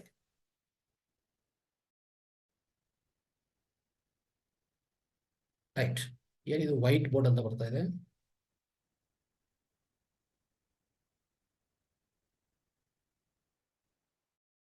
ಸ್ನೇಹಿತರೆ ಯಾರನ್ನ ಓಪನ್ ಮಾಡ್ತಾ ಇದ್ದೀರಾ, ಇದು ಬೋರ್ಡ್ ಅಂತ ಸಮಥಿಂಗ್. ರೈಟ್, ಯಾರು ಓಪನ್ ಮಾಡಕ್ ಹೋಗ್ಬಿಡಿ, ಏನು ಓಪನ್ ಮಾಡಕ್ ಹೋಗ್ಬಿಡಿ. ಯಾವುದೋ ಒಂದು ಸ್ಕ್ರೀನ್ ಓಪನ್ ಮಾಡಿದ್ರು, ಅದಕ್ಕೆ ಸಾರಿ ಸ್ನೇಹಿತರೆ. ನೋಡಿ, ಈಗ ಏನಾಗತ್ತಂದ್ರೆ, ಒಂದು ರಾಜಕೀಯ ನಾಯಕ ತಗೊಳ್ಳಿ, ಅವರು ದರ್ಪ ತೋರ್ಸಕ್ಕೆ ಪ್ರಯತ್ನ ಮಾಡ್ತಾರೆ. ಒಳಗಡೆ ಏನಿಲ್ಲ, ಒಳಗಡೆ ಪೂರ್ತಿ ಖಾಲಿ. ಅಂದ್ರೆ ಒಳಗಡೆ ಪೂರ್ತಿ ಖಾಲಿ, ನೋಡಕ್ಕೆ ಆಚೆ ಕಡೆ ಮೇಲ್ನಟ್ಟಿಗೆ ಏನಂದ್ರೆ ಒಂಥರ ನಾನು ದೊಡ್ಡವನು, ನಾನು ಎಲ್ಲದಕ್ಕಿಂತ ಅಧಿಕಾರಿ, ನಾನು ಒಳ್ಳೆ ಅಧಿಕಾರ ಇದೆ ನನ್ನ ಹತ್ರ, ಒಳ್ಳೆ ದುಡ್ಡಿದೆ, ಒಳ್ಳೆ ನೇಮ್ ಇದೆ, ಫೇಮ್ ಇದೆ ಅಂತ ಅನ್ಕೋತಾ ಇರ್ತಾರೆ ಅಲ್ವಾ. ಇದು ಮಣಿಪೂರಕ ಅಂದ್ರೆ ಅಷ್ಟೇ ಸ್ನೇಹಿತರೆ. ಅಂದ್ರೆ ಒಳಗಡೆ ಏನಿಲ್ಲ ಅಂತ ನಾನು ಯಾಕೆ ಹೇಳಕ್ ಹೋಗ್ತೇನೆ ಅಂದ್ರೆ, ಅವನು ದುಃಖದಲ್ಲಿ ಹೋಗ್ತಾನೆ. ನೋಡಿ, ಯಾವುದೇ ಕಷ್ಟ ಬಂದ್ರೆ ಅವನೇನೋ ಅತೀತ ಅಲ್ಲ, ಅವನ ಹತ್ರ ಬುದ್ಧಿ ಇಲ್ಲ. ಬುದ್ಧಿ ಇರೋದು ಪ್ರಾಪಂಚಿಕ ಬುದ್ಧಿ ಅಷ್ಟೇ. ಪ್ರಾಪಂಚಿಕ ಬುದ್ಧಿಯಿಂದ ದುಡ್ಡೇ ಮಾಡ್ಬೋದು, ಸಂಗೀತ ಮಾಡ್ಬೋದು, ಕವಿತ್ವ ಮಾಡ್ಬೋದು, ಇನ್ನೊಂದು ಮಾಡ್ಬೋದು. ಆದ್ರೆ ಅವನಿಗೆ ಆಧ್ಯಾತ್ಮಿಕ ಬುದ್ಧಿ ಯಾವಾಗ ಕೊರತ ಆಗಿದೋ, ಅವನ ಒಳಗಡೆ ಖಾಲಿ ಇದೆ ಅಂತ ನಾನು ಯಾಕೆ ಹೇಳ್ತೀನಿ ಅಂದ್ರೆ, ಖಾಲಿ ಇದೆ ಅಂದ್ರೆ ಶೂನ್ಯ ಇದೆ ಅಂತ ಏನಕ್ಕೆ ಹೇಳಕ್ಕೆ ಪ್ರಯತ್ನ ಮಾಡ್ತಾ ಇದ್ದೆ ಅಂದ್ರೆ, ಅವನಿಗೆ ಯಾವುದೇ ದುಃಖ ಬಂದ್ರೂ, ಕೋಪ ಬಂದ್ರೂ, ಮತ್ತೆ ಇನ್ನೊಂದು ಬಂದ್ರೂ ಅವ್ನು ತಟ್ಕೊಳಕ್ಕಾಗಲ್ಲ ಅವನ ಕೈಯಲ್ಲಿ ಅಲ್ವಾ. ಅಂದ್ರೆ ಅವನಿಗೆ ಬೇಕಾಗಿರುವಂತ ಬುದ್ಧಿ ಇಲ್ಲ. ಯಾವ ತರ ಬುದ್ಧಿ ಬೇಕೋ ಅವನಿಲ್ಲ, ಅವನ ಒಳಗಡೆ ಇಲ್ಲ ಅಲ್ವಾ. ಅವನ ಒಳಗಡೆ ಯಾವುದೇ ಆಧ್ಯಾತ್ಮಿಕ ಚಿಂತನೆ ಇಲ್ಲ. ಅವಾಗ ಮಣಿಪೂರಕ ಚಕ್ರದಲ್ಲಿ ಈ ತರನೇ ಎಷ್ಟೋ ಜನ್ಮಗಳು ನಡೀತದೆ ಸ್ನೇಹಿತರೆ. ಇಲ್ಲಿನೂ ಕರ್ಮಗಳು ಮಾಡ್ತಾನೆ, ಇಲ್ಲಿನೂ ಕೆಟ್ಟ ಕರ್ಮಗಳು ಮಾಡಕ್ ಪ್ರಯತ್ನ ಮಾಡ್ತಾನೆ ಅವನ ಸ್ವಾರ್ಥಕ್ಕೋಸ್ಕರ. ಅವನು ಒಳ್ಳೆ ಸಂಗೀತಕಾರ ಆದ್ರೆ ಇನ್ನೂ ಸಂಗೀತಕಾರ ಅವನ ಮೇಲೆ ಹೋಗಬಾರ್ದು, ಅವನ್ನೆಲ್ಲ ಇವನು ತೆಗೆದಾಕ್ತಾನೆ, ತೊಲಿಸ್ತಾರೆ ಅಲ್ವಾ. ಅದೆಲ್ಲ ಅದೊಂದು ತರ ಒಂದು ಕೆಟ್ಟ ಕರ್ಮಗಳು ಮಾಡಕ್ ಪ್ರಯತ್ನ ಮಾಡ್ತಾ ಇರ್ತಾರೆ. ನಾವು ನೋಡ್ತಾ ಇರ್ತೀವಲ್ಲ ಸಮಾಜದಲ್ಲಿ ಎಷ್ಟೆಷ್ಟೋ ಕರ್ಮಗಳು, ವಿಧ ವಿಧ ಕರ್ಮಗಳು ಮಾಡ್ತಾರೆ. ಒಂದು ಸಿಂಗರೆ ಆಗಿರ್ಬೋದು ಅಲ್ವಾ. ನಾವು ನೋಡ್ತಾ ಇರ್ತೀವಿ ಎಷ್ಟೋ ಅಂದ್ರೆ ಆ ಈ ಆ ತುಂಬಾ ಒಳ್ಳೆ ಒಳ್ಳೆ ಹಾಡುಗಳು ಆಡ್ತಾರೆ ಅಲ್ವಾ. ಅವರೆಲ್ಲರೂ ಅವ್ರ ಒಳಗಡೆನೂ ಎಷ್ಟೋ ಆ ಕೆಟ್ಟ ಕರ್ಮಗಳು ಮಾಡ್ತಾನೆ ಇರ್ತಾರೆ, ನಾವು ನೋಡ್ತಾ ಇರ್ತೀವಿ. ಅದೇನು ಅತೀತ ಅಲ್ಲ ಇವ್ರೇನು. ಸೊ ಇವ್ರಿಗೆ ಒಳ್ಳೆ ಬುದ್ಧಿ ಅಂತೂ ಯಾವ್ದು ಬಂದಿಲ್ಲ ಇನ್ನೂ, ಆಧ್ಯಾತ್ಮ ಬುದ್ಧಿಯಲ್ಲಿ ಸ್ಟಾರ್ಟ್ ಆಗಿಲ್ಲ ಸ್ನೇಹಿತರೆ. ಆದ್ರೆ ಸ್ನೇಹಿತರೆ ಇವರು ಕೊನೆ ಹಂತದಲ್ಲಿ ಏನ್ ಮಾಡ್ತಾರೆ ಗೊತ್ತಾ, ಕೊನೆ ಹಂತದಲ್ಲಿ ಇವರು ಸ್ವಲ್ಪ ಸ್ವಲ್ಪ ಮಟ್ಟಕ್ಕೆ ಏನಾಗ್ತದೆ ಅಂದ್ರೆ ಏನಾಗ್ತದೆ ಇದು ಅಂದ್ರೆ ಕೊನೆ ಹಂತದಲ್ಲಿ ಇದೇ ಜನ್ಮಗಳಲ್ಲೂ ಇಲ್ಲೊಂದು 60 ಜನ್ಮಗಳು ತಗೊಂತಾರೆ. ಈ ಹಂತದಲ್ಲಿನೂ 60 ಜನ್ಮಗಳು, ಶಿಶು ಆತ್ಮವಾಗಿ 60 ಜನ್ಮಗಳು, ಮಗುವಿನ ಆತ್ಮವಾಗಿ 60 ಜನ್ಮಗಳು, ಮತ್ತೆ ಯುವ ಆತ್ಮವಾಗಿ ಇನ್ನೊಂದು 60 ಜನ್ಮಗಳು. ಈ ಯುವ ಆತ್ಮ ಹಂತದಲ್ಲಿ ಕೊನೆ ಜನ್ಮಗಳಲ್ಲಿ ಏನ್ ಮಾಡ್ತಾನೆ, ಸ್ವಲ್ಪ ಯೋಚನೆ ಬರ್ತದೆ ನಿಮ್ಗೆ. ಏನಂತಂದ್ರೆ ಏನು ಪ್ರಯೋಜನ, ಇಷ್ಟೆಲ್ಲ ದುಡ್ಡಿದೆ ನನಗೆ, ಎಲ್ಲ ಯಶಸ್ವಿ ಕಂಡಿದ್ದೀನಿ, ಆದ್ರೆ ನನಗೇನೋ ತೃಪ್ತಿ ಇಲ್ಲ, ಈಗಲೂ ತೃಪ್ತಿ ಇಲ್ಲ ಅವನಿಗೆ ಅಲ್ವಾ. ಪ್ರತಿಯೊಬ್ಬರು ಇಲ್ಲಿ ಆತ್ಮ ಏನೇನು ಆತ್ಮಗ ಅಂತ ಪ್ರತಿ ಆತ್ಮ ಹಂತದಲ್ಲಿ ಪ್ರತಿಯೊಬ್ಬರು ಹುಡುಕೋದು ಯಾವ್ದಕ್ಕಂದ್ರೆ ಸ್ನೇಹಿತರೆ, ಆನಂದಕ್ಕೋಸ್ಕರ ಹುಡುಕ್ತಾ ಇರ್ತಾರೆ. ಆದ್ರೆ ಅವ್ರಿಗೆ ಗೊತ್ತಿಲ್ಲ ಆನಂದ ಬರೋದು ಯಾವಾಗ. ಆನಂದ ಬರೋದು ಯಾವಾಗ ಅವನು ಅತೀಂದ್ರಿಯ ಆತ್ಮ ಆಗಿ, ಅಂದ್ರೆ ಅಲೆ ಆತ್ಮ ಆಗಿ ಅವನು ವೃದ್ಧಿ ಆಗ್ತಾನೋ, ಆ ಹಂತಕ್ಕೆ ಬರ್ತಾನೋ, ಅವಾಗ ಅವನಿಗೆ ನಿಜವಾದ ಆನಂದ ಅಂತ ಗೊತ್ತಾಗತ್ತೆ. ಅಷ್ಟವರೆಗೂ ಆನಂದಕ್ಕೋಸ್ಕರ ಹುಡುಕ್ತಾ ಇರ್ತಾನೆ, ಬಟ್ ಎಲ್ಲಿ ಸಿಗ್ತದೋ ಅವ್ನಿಗೆ ಗೊತ್ತಿಲ್ಲ. ಅವನು ದುಡ್ಡಲ್ಲಿ, ಒಂದು ಪದವಿಯಲ್ಲಿ, ಒಂದು ಕೀರ್ತಿಯಲ್ಲಿ, ಯಾವುದೋ ಒಂದು ಯಾವುದೇ ಕಾಂತ ಅಂತ ಇರ್ತೀವಲ್ಲ, ದುಡ್ಡು, ಅದರಲ್ಲಿ ಯಾವುದೋ ಒಂದರಲ್ಲಿ ಹುಡುಕ ಪ್ರಯತ್ನ ಮಾಡ್ತಾ ಇರ್ತಾನೆ. ಎಲ್ಲಿ ನಮ್ಗೆ ಸಿಗತ್ತೆ ಆನಂದ ಅಂತ ನೋಡ್ತಾ ಇರ್ತಾನೆ. ಪ್ರತಿಯೊಂದು ಕಡೆ ಸಿಗೋದು ಅವನಿಗೆ ಸಂತೋಷ ಅಷ್ಟೇ, ಅಶಾಶ್ವತ ಇರೋದು. ಶಾಶ್ವತ ಇರುವಂತ ಆನಂದ ಅವನಿಗೆ ಎಲ್ಲಿ ಸಿಕ್ಕಿಲ್ಲ. ಅದಕ್ಕೆ ಅವನ ಪ್ರಯಾಣ ಯಾವಾಗ್ಲೂ ಅವನು ಹುಡುಕ್ತಾನೆ ಇರ್ತಾನೆ. ಅವನು ಎಲ್ಲಾ ಜನ್ಮಗಳಲ್ಲಿ ಹುಡುಕ್ತಾನೆ ಇರ್ತಾನೆ ಅಲ್ವಾ. ಕೊನೆಯದಾಗಿ ಏನಾಗತ್ತೆ, ಯುವ ಆತ್ಮ ಹಂತದಲ್ಲಿ ಸ್ವಲ್ಪ ಅವನಿಗೂ ಏನ್ ಅರಿವು ಬರುತ್ತಂದ್ರೆ, ಇಷ್ಟೆಲ್ಲ ಮಾಡಿದ್ರು ನನಗೂ ನಮ್ಮ ಜೀವನದಲ್ಲಿ ನನಗೆ ಒಳ್ಳೆ ಸ್ಯಾಟಿಸ್ಫ್ಯಾಕ್ಷನ್ ಇಲ್ಲ, ಅಂತರ ತೃಪ್ತಿ ಇಲ್ಲ ಅಲ್ವಾ, ಸಂತೃಪ್ತಿ ಇಲ್ಲ. ಮತ್ತೆ ಏನ್ ಮಾಡೋದು ಅಂತಂದ್ರೆ, ಆವಾಗ ಅವನು ಹೋಗ್ತಾ ಹೋಗ್ತಾ ಈ ಪ್ರಬುದ್ಧ ಆತ್ಮವಾಗಿ ಮೆಚೂರ್ಡ್ ಸೋಲ್ ಆಗಿ ಅವನು ಸ್ವಲ್ಪ ಪ್ರಮೋಷನ್ ಅಂತಾನೆ, ಅಂದ್ರೆ ನೆಕ್ಸ್ಟ್ ಸ್ಥಿತಿಗೆ ಹೋಗ್ತಾನೆ. ಅಂದ್ರೆ ಸ್ವಲ್ಪ ಉನ್ನತ ಸ್ಥಿತಿ ಏನದು, ಉನ್ನತ ಹಂತ ಏನದು, ಪ್ರಬುದ್ಧ ಆತ್ಮ ಅಂತ ಸ್ನೇಹಿತರೆ. ಇಲ್ಲಿ ಹೋಗುವಾಗ ಏನಾಗುತ್ತೆ ಗೊತ್ತಾ, ಖಂಡಿತವಾಗಿ ಅವನು ಇಲ್ಲಿ ಅನಾಹತ ಚಕ್ರದಲ್ಲಿ ಅವನು ಪ್ರಾಬಲ್ಯವಾಗಿರುತ್ತೆ ಸ್ನೇಹಿತರೆ. ಅನಾಹತ ಚಕ್ರದಲ್ಲಿ ಏನಿರುತ್ತೆ, ಸೈಲೆನ್ಸ್, ಹೆಚ್ಚು ಆಗಿ ಮಾತಾಡಲ್ಲ, ಯಾವಾಗ್ಲೂ ಮೌನ ಇರಕ್ಕೆ ಪ್ರಯತ್ನ ಮಾಡ್ತಾನೆ, ಮೌನದಲ್ಲಿ ಇರ್ತಾನೆ. ಹೆಚ್ಚು ಯಾವುದು ಮಾತಾಡಕ್ ಹೋಗಲ್ಲ. ಅವನು ಅಂದ್ರೆ ಯಾವುದೇ ವಾಕ್ಶಕ್ತಿ ವೇಸ್ಟ್ ಮಾಡ್ಕೊಳಲ್ಲ.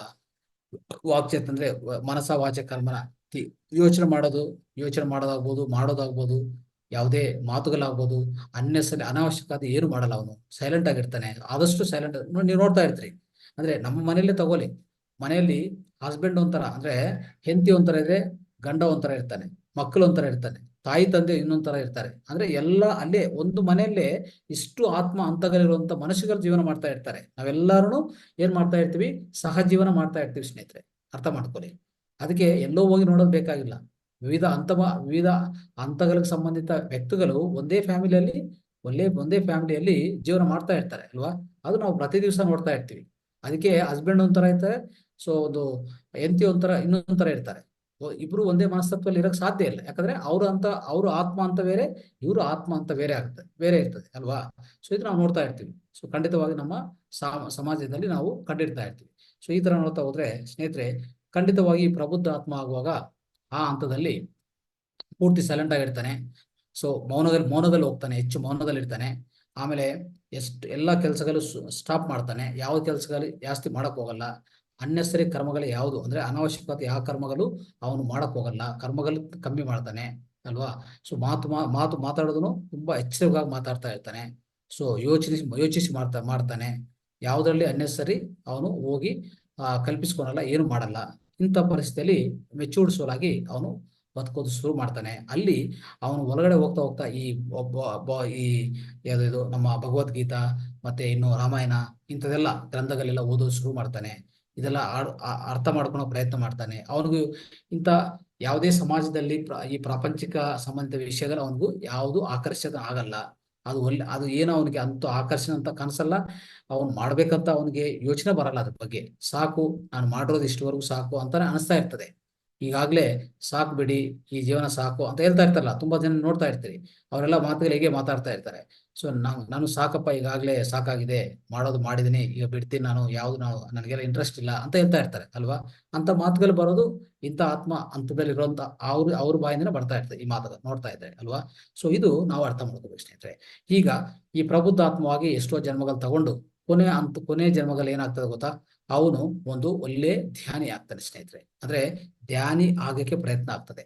ಧ್ಯಾನಿ ಆಗಕ್ಕೆ ಅವನು ಒಳಗಡೆ ಅಂತರ ಪ್ರಯಾಣಕ್ಕೆ ಶುರು ಮಾಡ್ಕೊತಾನೆ. ಜಸ್ಟ್ ಶುರು ಮಾಡ್ತಾನೆ ಅಷ್ಟೇ. ಅವಾಗ ಅವನು ಹೆಂಗಿ ಪ್ರಮೋಟ್ ಆಗ್ತಾನೆ ಅಂದ್ರೆ ಅಲೆ ಆತ್ಮವು ಪ್ರಮೋಟ್ ಆಗ್ತದೆ ಸ್ನೇಹಿತರೆ. ಈ ಅಲೆ ಆತ್ಮದಲ್ಲಿ ಅದ್ಭುತವಾದ ವಿಷಯ ಇಲ್ಲಿ ಆಗೋದು ಅಂದ್ರೆ, ಇಲ್ಲಿ ಅಲೆ ಆತ್ಮ ಅನ್ನೋದು ವಿಶೇಷ ಅಂದ್ರೆ ವಿಶುದ್ಧ ಚಕ್ರ ಅಂದ್ರೆ ಗಂಟ್ರ ಚಕ್ರ. ಈ ವಿಶುದ್ಧ ಚಕ್ರಕ್ಕೆ ಯಾವಾಗ ಬರ್ತಾನೋ ಸ್ನೇಹಿತರೆ, ಅಲ್ಲಿ ವಿಶೇಷ ಶುದ್ಧಿ ಆಗತ್ತೆ ಅವನ ಒಳಗಡೆ. ಅವನ ಆತ್ಮ ಪರಿಶುದ್ಧ ಆಗತ್ತೆ. ಯಾವ ತರ ಆಗತ್ತೆ, ಅವನು ಒಳಗಡೆ ಈಗಾಗಲೇ ಸಂಗ್ರಹಿಸಿಕೊಂಡಂತ ಎಲ್ಲಾ ಕೆಟ್ಟ ಕರ್ಮಗಳು ಪ್ರಾಣಮಯ ಕೋಶದಲ್ಲಿ ಇರ್ತದಲ್ಲ, ಅವೆಲ್ಲಾನು ಅವನು ತೆಗೆದಾಕ್ತಾನೆ. ಯಾವ ತರ ತೆಗೆದಾಕ್ತಾನೆ ಅಂದ್ರೆ, ಈ ವಿಶೇಷ ಶುದ್ಧಿ ಆಗುವಾಗ ಎಲ್ಲ ಹೊರಟೋಗ್ತದೆ. ಯಾವ ತರ ಅಂದ್ರೆ, ಅವನು ಒಳ್ಳೆ ಕರ್ಮಗಳು ಮಾಡೋದು ಶುರು ಮಾಡ್ತಾನೆ. ಪಬ್ಲಿಕ್ ಒಳ್ಳೆ ಸರ್ವಿಸ್ ಕೊಡ್ತಾನೆ. ಅಂದ್ರೆ ಈಗ ನೋಡಿ, ಮಹಾತ್ಮ ಗಾಂಧಿ, ಮದರ್ ತೆರೇಸಾ ಮಾಡಿದ್ರಲ್ಲ, ಇವರೆಲ್ಲರೂ ಈ ವಿಶುದ್ಧ ಆತ್ಮದಲ್ಲಿರುವಂತ ಜನಗಳು ಇಬ್ರು ಅಷ್ಟೇ ಅಲ್ವಾ. ಅಂದ್ರೆ ಅವ್ರು ಅಂದ್ರೆ ಅಲೆ ಆತ್ಮಕ್ಕೆ ಸಂಬಂಧಿತ ಈ ಎರಡು ಆತ್ಮಗಳು ಅಲೆ ಆತ್ಮ ಅಂತಕ್ಕೆ ಸಂಬಂಧಿತ ವ್ಯಕ್ತಿಗಳು ಇವರಿದ್ರು. ಯಾಕಂದ್ರೆ ಸ್ನೇಹಿತರೆ, ಇವ್ರೇನ್ ಮಾಡಿದ್ರು, ಇಡೀ ಜೀವನ ಪರ್ಯಂತ ಇನ್ನೊಬ್ರಿಗೆ ಸಹಾಯ ಮಾಡ್ತಾ ಇದ್ರು ಅಲ್ವಾ. ಯಾವಾಗ್ಲೂ ಸಹಾಯ ಮಾಡೋದು. ಎಲ್ಲ ಅನಾಥಗಳು ಯಾರಿದ್ದಾರೋ, ಆರ್ಫನ್ಸ್ ಯಾರಿದ್ದಾರೋ ಅವ್ರನ್ನೆಲ್ಲ ತಗೊಂಡು, ಸೊ ಮದರ್ ತೆರೇಸಾ ಅವರು ಸೊ ಎಷ್ಟೋ ಖುಷಿ ಪಟ್ಟಿದ್ದಾರೆ ಅಲ್ವಾ. ಸೊ ನಾವು ನೋಡ್ತಾ ಇದ್ರೆ ಅವರೆಲ್ಲ ಏನಂದ್ರೆ ಈ ವಿಶುದ್ಧ ಚಕ್ರನು ಪ್ರಾಬಲ್ಯವಾಗಿ ಇಟ್ಕೋತಾರೆ. ಸೊ ಅವರು ಯಾವಾಗ್ಲೂ ಆ ಒಳ್ಳೆ ಕರ್ಮಗಳು ಮಾಡ್ತಾ ಇಂದಿನ ಜನ್ಮ ಕರ್ಮಗಳೆಲ್ಲಾನು ಶೂನ್ಯ ಮಾಡ್ಕೊಂತ ಬರ್ತಾರೆ ಸ್ನೇಹಿತರೆ. ಅವಾಗ ಇಂದಿನ ಜನ್ಮ ಕರ್ಮಗಳೆಲ್ಲಾನು ಒಟ್ಟೋಗ್ತದೆ, ಪೂರ್ತಿ ಖಾಲಿ ಆಗ್ತಾ ಬರ್ತದೆ, ಶೂನ್ಯ ಆಗ್ತಾ ಬರ್ತದೆ ಅಲ್ವಾ. ಸೊ ಅದು ಅಲ್ಲಿ ಆಗುವಂತ ವಿಷಯ ಸ್ನೇಹಿತರೆ. ಅವ್ರಿಗೆ ಯಾವುದೇ ರೀತಿಯಲ್ಲಿ ದುಡ್ಡು ಸಂಪಾದನೆ ಮಾಡ್ಬೇಕು, ದುಡ್ಡು ಬಗ್ಗೆ ಯೋಚನೆ. ನೀವು ನೋಡ್ತಾ ಇರ್ತೀರಲ್ಲ ಸಮಾಜದಲ್ಲಿ ಇಂಥ ಜನನು ಸಿಗ್ತಾರೆ ನಿಮ್ಗೆ. ಅಂದ್ರೆ ಅವ್ರ ದುಡ್ಡು ಬಗ್ಗೆ ಯೋಚನೆ ಇಲ್ಲ. ಒಂದು ಆರ್ಫನೇಜ್ ಶುರು ಮಾಡಿರ್ತಾರೆ. ಯಾವಾಗ್ಲೂ ಸಹಾಯ ಮಾಡ್ಬೇಕು, ಇನ್ನೊಬ್ರು ಸಹಾಯ ಮಾಡ್ಬೇಕಂದ್ರೆ ಇರ್ತಾರೆ. ಈಗ್ಲೂ ನೀವು ನಿಮ್ಮ ಸುತ್ತಮುತ್ತ ನೋಡಿರ್ಬೋದು, ಇಷ್ಟು ಜನ ಇರ್ತಾರೆ, ಈ ತರ ಜನ ಇರ್ತಾರೆ, ಅಲ್ಲೆಲ್ಲಿ ಕಾಣಿಸ್ಕೊಂತಾರೆ ಅಲ್ವಾ. ಆದ್ರೆ ತುಂಬಾ ಕಡಿಮೆ ಇರ್ತಾರೆ ಅಲ್ವಾ. ಹೆಚ್ಚು ಜನ ಇರೋದು ಯಾರು, ಹೆಚ್ಚು ಜನ್ಮ ಒಂದು ಯುವಾತ್ಮ ಮತ್ತೆ ಮಗುವಿನ ಆತ್ಮ. ಈ ಎರಡು ಹಂತದಲ್ಲಿ ಹೆಚ್ಚು ಜನ ಇರ್ತಾರೆ ಹೇಳ್ಬೇಕಂದ್ರೆ ಅಲ್ವಾ. ಸೊ ಅದಕ್ಕೋಸ್ಕರ ಸ್ನೇಹಿತರೆ, ಈ ಅಲೆ ಆತ್ಮ ದಶದಲ್ಲಿ ಏನಾಗತ್ತೆ ಅಂದ್ರೆ, ಸೊ ಹಂತದಲ್ಲಿ ಅಂದ್ರೆ ಅಲೆ ಆತ್ಮ ಆಗಿನೂ ಆ ಹಂತದಲ್ಲಿನೂ ಒಂದು 45-50 ಜನ್ಮಗಳಾಗತ್ತೆ. ಈಗಾಗಲೇ ಮೊತ್ತ ಟೋಟಲ್ ಆಗಿ 400 ಜನ್ಮಗಳು. ಅದರಲ್ಲಿ ವಿಧ ಹಂತದಲ್ಲಿ ವಿಧ ಅಂದ್ರೆ ಎಷ್ಟೋ ಜನ್ಮಗಳು ಪಡಿತಾ ಇರ್ತೀವಿ. ಸೊ ಸ್ನೇಹಿತರೆ, ಈ ಅಲೆ ಆತ್ಮದಲ್ಲಿ ಕೊನೆ ಜನ್ಮಗಳು ಏನಾಗುತ್ತೆ ಗೊತ್ತಾ, ಅವರು ಈ ಅಂದ್ರೆ ಖಂಡಿತವಾಗಿ ಹೆಚ್ಚು ಅವರು ಧ್ಯಾನವನ್ನು ಅಳವಡಿಸ್ಕೊತಾರೆ ಸ್ನೇಹಿತರೆ. ಸೊ ಅಂದ್ರೆ ಈಗಾಗಲೇ ಶುರು ಮಾಡಿದ್ದಾರೆ, ಪ್ರಬುದ್ಧ ಆತ್ಮ ಹಂತದಲ್ಲೇ ಶುರು ಮಾಡಿದ್ದಾರೆ. ಅಲೆ ಆತ್ಮ ಆಗಿರುವಾಗ ಒಳ್ಳೆ ಸೇವಾ ಜೊತೆಗೆ ಸೇವೆ ಮಾಡ್ತಾ ಇನ್ನು ಸ್ವಲ್ಪ ಜನ್ಮಗಳು ಕಳೆದಿದ ಮೇಲೆ ಏನಾಗುತ್ತೆ ಗೊತ್ತಾ, ಅವರು ಆ ಸೇವೆ ಬಗ್ಗೆನೂ ಇಂಟ್ರೆಸ್ಟ್ ಇಲ್ಲ ಸ್ನೇಹಿತರೆ. ಇನ್ನೇನಾಗುತ್ತೆ ಅಂದ್ರೆ, ನನ್ನ ಒಳಗಡೆ ನಾನು ಹೋಗ್ಬೇಕು, ನನ್ನ ಅಂತರ ಒಳಗಡೆ ನಾನು ಏನ್ ಮಾಡ್ಬೇಕಂದ್ರೆ ನಮ್ಮ ಅಂತರ ಒಳಗಡೆ ನಾನು ಅನ್ವೇಷಣೆ ಮಾಡ್ಬೇಕು ಅಂತ ಹೋಗ್ತಾರೆ. ಅದೇ ಅಲ್ಲಿ ಧ್ಯಾನ ಅನ್ನೋದು ಶುರು ಆಗಿರ್ತದೆ. ಒಳ್ಳೆ ಧ್ಯಾನ ಮಾಡೋದು, ಒಳ್ಳೆ ಆಧ್ಯಾತ್ಮಿಕ ಪುಸ್ತಕಗಳು ಓದೋದು, ಇದೇ ಕೆಲಸ ಮಾಡ್ತಾ ಇರ್ತಾರೆ. ಇನ್ನು ಯಾವ ಕೆಲಸ ಮಾಡಕ್ ಹೋಗಲ್ಲ. ಅವ್ರನ್ನೇ ನಾವು ಯೋಗಿಗಳು, ಋಷಿಗಳ ಅಂತ ಕರಿತಾ ಇರ್ತೀವಿ ಸ್ನೇಹಿತರೆ. ಅಂದ್ರೆ ಒಂದು ವ್ಯಕ್ತಿ ಈ ಅಲೆಯ ಆತ್ಮ ಆಗಿದ ಮೇಲೆ ಅಲೆ ಆತ್ಮ ಹಂತದಲ್ಲಿ ಏನಾಗ್ತಾನೆ ಗೊತ್ತಾ, ಒಂದು ಮಾಸ್ಟರ್ ಆಗ್ಬಿಡ್ತಾನೆ. ಅಂದ್ರೆ ಅವನು ಒಳಗಡೆ ಇರುವಂತ ಎಲ್ಲಾ ಅರಿಷಡ್ ವರ್ಗಗಳು ಏನಿದೆಯೋ, ಕಾಮ, ಕ್ರೋಧ, ಲೋಭ, ಮೋಹ, ಮದ, ಮಾತ್ಸರ್ಯ, ಇವೆಲ್ಲಾನು ಅವನು ಜಯಿಸ್ತಾನೆ ಸ್ನೇಹಿತರೆ. ಜಯಿಸಿದ ಮೇಲೆ ಅವನು ಏನಂತ ಕರಿತೀವಿ ಅಂದ್ರೆ ಒಂದು ಮಾಸ್ಟರ್, ಇಲ್ಲ ಅಂದ್ರೆ ನಾವೇನಂತ ಕರಿತೀವಿ ಅಂದ್ರೆ ಅರಿಹಂತ್ ಅಂತ ಹೇಳ್ತೀವಿ. ಅರಿಹಂತ್. ಅವನು ಅರಿಹಂತ್ ಆಗಿ ರೂಪ ಹೋಲ್ಸ್ಕೊತಾನೆ ಯಾವಾಗ, ಈ ಅಲೆ ಆತ್ಮ ಅಂತ ಜನ್ಮಗಳಲ್ಲಿ ಅಂತ ದಶದಲ್ಲಿರುವಂತ ಆ ಜನ್ಮಗಳಲ್ಲಿ ಅವನು ಅರಿಹಂತ ಆಗ್ತಾನೆ. ಅರಿಹಂತ ಆದ್ಮೇಲೆ ಸ್ನೇಹಿತರೆ, ಅವನು ಮತ್ತೆ ಇನ್ನೊಂದು ದಶಕ್ಕೆ ಹೋಗ್ತಾನೆ. ಅತೀಂದ್ರಿಯ ಆತ್ಮ, ಇಲ್ಲಾಂದ್ರೆ ವಿಮುಖ ಆತ್ಮ ವಿಮುಖ ಆತ್ಮ ಆಗ್ತಾನೆ. ಆ ವಿಮುಖ ಆತ್ಮದಲ್ಲಿ ಏನ್ ಮಾಡ್ತಾನೆ, ಅವನು ಏನ್ ಮಾಡಕ್ ಪ್ರಯತ್ನ ಮಾಡ್ತಾನೆ ಅಂದ್ರೆ, ಅಲ್ಲಿ ಅವನು ಬೋಧಿಸತ್ವ ಆಗ್ತಾನೆ ಸ್ನೇಹಿತರೆ. ಬೋಧಿಸತ್ವ ಕೆಲಸ ಏನು ಅಂದ್ರೆ, ಒಂದೇ ನಾವು ನೆನ್ಪಿಟ್ಕೋಬೇಕು ಸ್ನೇಹಿತರೆ, ಅಲೆಯ ಆತ್ಮ ಆಗಿ ಆ ಅಲೆಯ ಆತ್ಮ ದಶದಲ್ಲಿ ನಾವು ಇಲ್ಲಿಂದ ಈ ಭೂಮಿಯಿಂದ ತ್ಯಜಿಸಿ ಬೇರೆ ಪರಲೋಕಕ್ಕೆ ಹೋದ್ರೆ ಮತ್ತೆ ತಿರ್ಗಾ ನಾವು ಯಾಕೆ ಬರ್ಬೇಕು, ನಾನು ಮಾಸ್ಟರ್ ಆಗಿದ್ದೀನಿ, ಆದ್ರೆ ನಾನು ಇನ್ನು ಯಾರಿಗೂ ಪ್ರಚಾರ ಮಾಡಿಲ್ಲ, ಬೋಧನೆ ಮಾಡಿಲ್ವಲ್ಲ, ಮತ್ತೆ ನಾವು ಈ ಭೂಮಿ ಮೇಲೆ ಬರಲೇಬೇಕು. ಅದು ನಾನು ಹಿಂದಿನ ಕ್ಲಾಸಲ್ಲಿ ಹೇಳಿದೆ. ನಾವು ಹೋದ್ರೆ ತಪಸ್ಸು ಅಂದ್ರೆ ತಪೋಲೋಕವರೆಗೂ ಹೋಗ್ತೀವಿ, ಸತ್ಯಲೋಕ ಹೋಗಕ್ ಆಗಲ್ಲ. ಈ ದೇಹನ ತ್ಯಜಿಸಿದ ಮೇಲೆ ತಪೋಲೋಕಕ್ಕೆ ಮಾತ್ರ ಹೋಗ್ತೀವಿ. ಅಲ್ಲಿಂದ ಸತ್ಯಲೋಕ ಹೋಗಕ್ಕೆ ನಮ್ಗೆ ದಾರಿ ಇಲ್ಲ, ಅಲ್ಲಿ ಹೋಗಕ್ಕೆ ಅರ್ಹತೆ ಇಲ್ಲ ಸ್ನೇಹಿತರೆ. ಅವಾಗ ಅರ್ಥ ಏನಂದ್ರೆ, ನಾನು ಅರ್ಹಂತ ಆಗಿದ್ದೀನಿ, ಮತ್ತೆ ಆದ್ರೆ ನಾನು ಬೋಧಿಸತ್ವನು ಆಗಿಲ್ಲ. ಬೋಧಿಸತ್ವನ ಕೆಲಸ ಏನು? ಅವ್ರು ಬರೋದೇ ಭೂಮಿಗೆ ಯಾಕೆ ಗೊತ್ತಾ? ಈ ಒಂದ್ಸರಿ ನೀವು ಅರಿಹಂತ ಆಗಿ ಮತ್ತೆ ನೀವು ಬೋಧಿಸತ್ವವಾಗಿ ಬರ್ಬೇಕಾಗತ್ತೆ ಭೂಮಿಗೆ. ಯಾಕಂದ್ರೆ ನೀವು ಎಲ್ಲರಿಗೂ ಬೋಧನೆ ಮಾಡ್ಬೇಕು.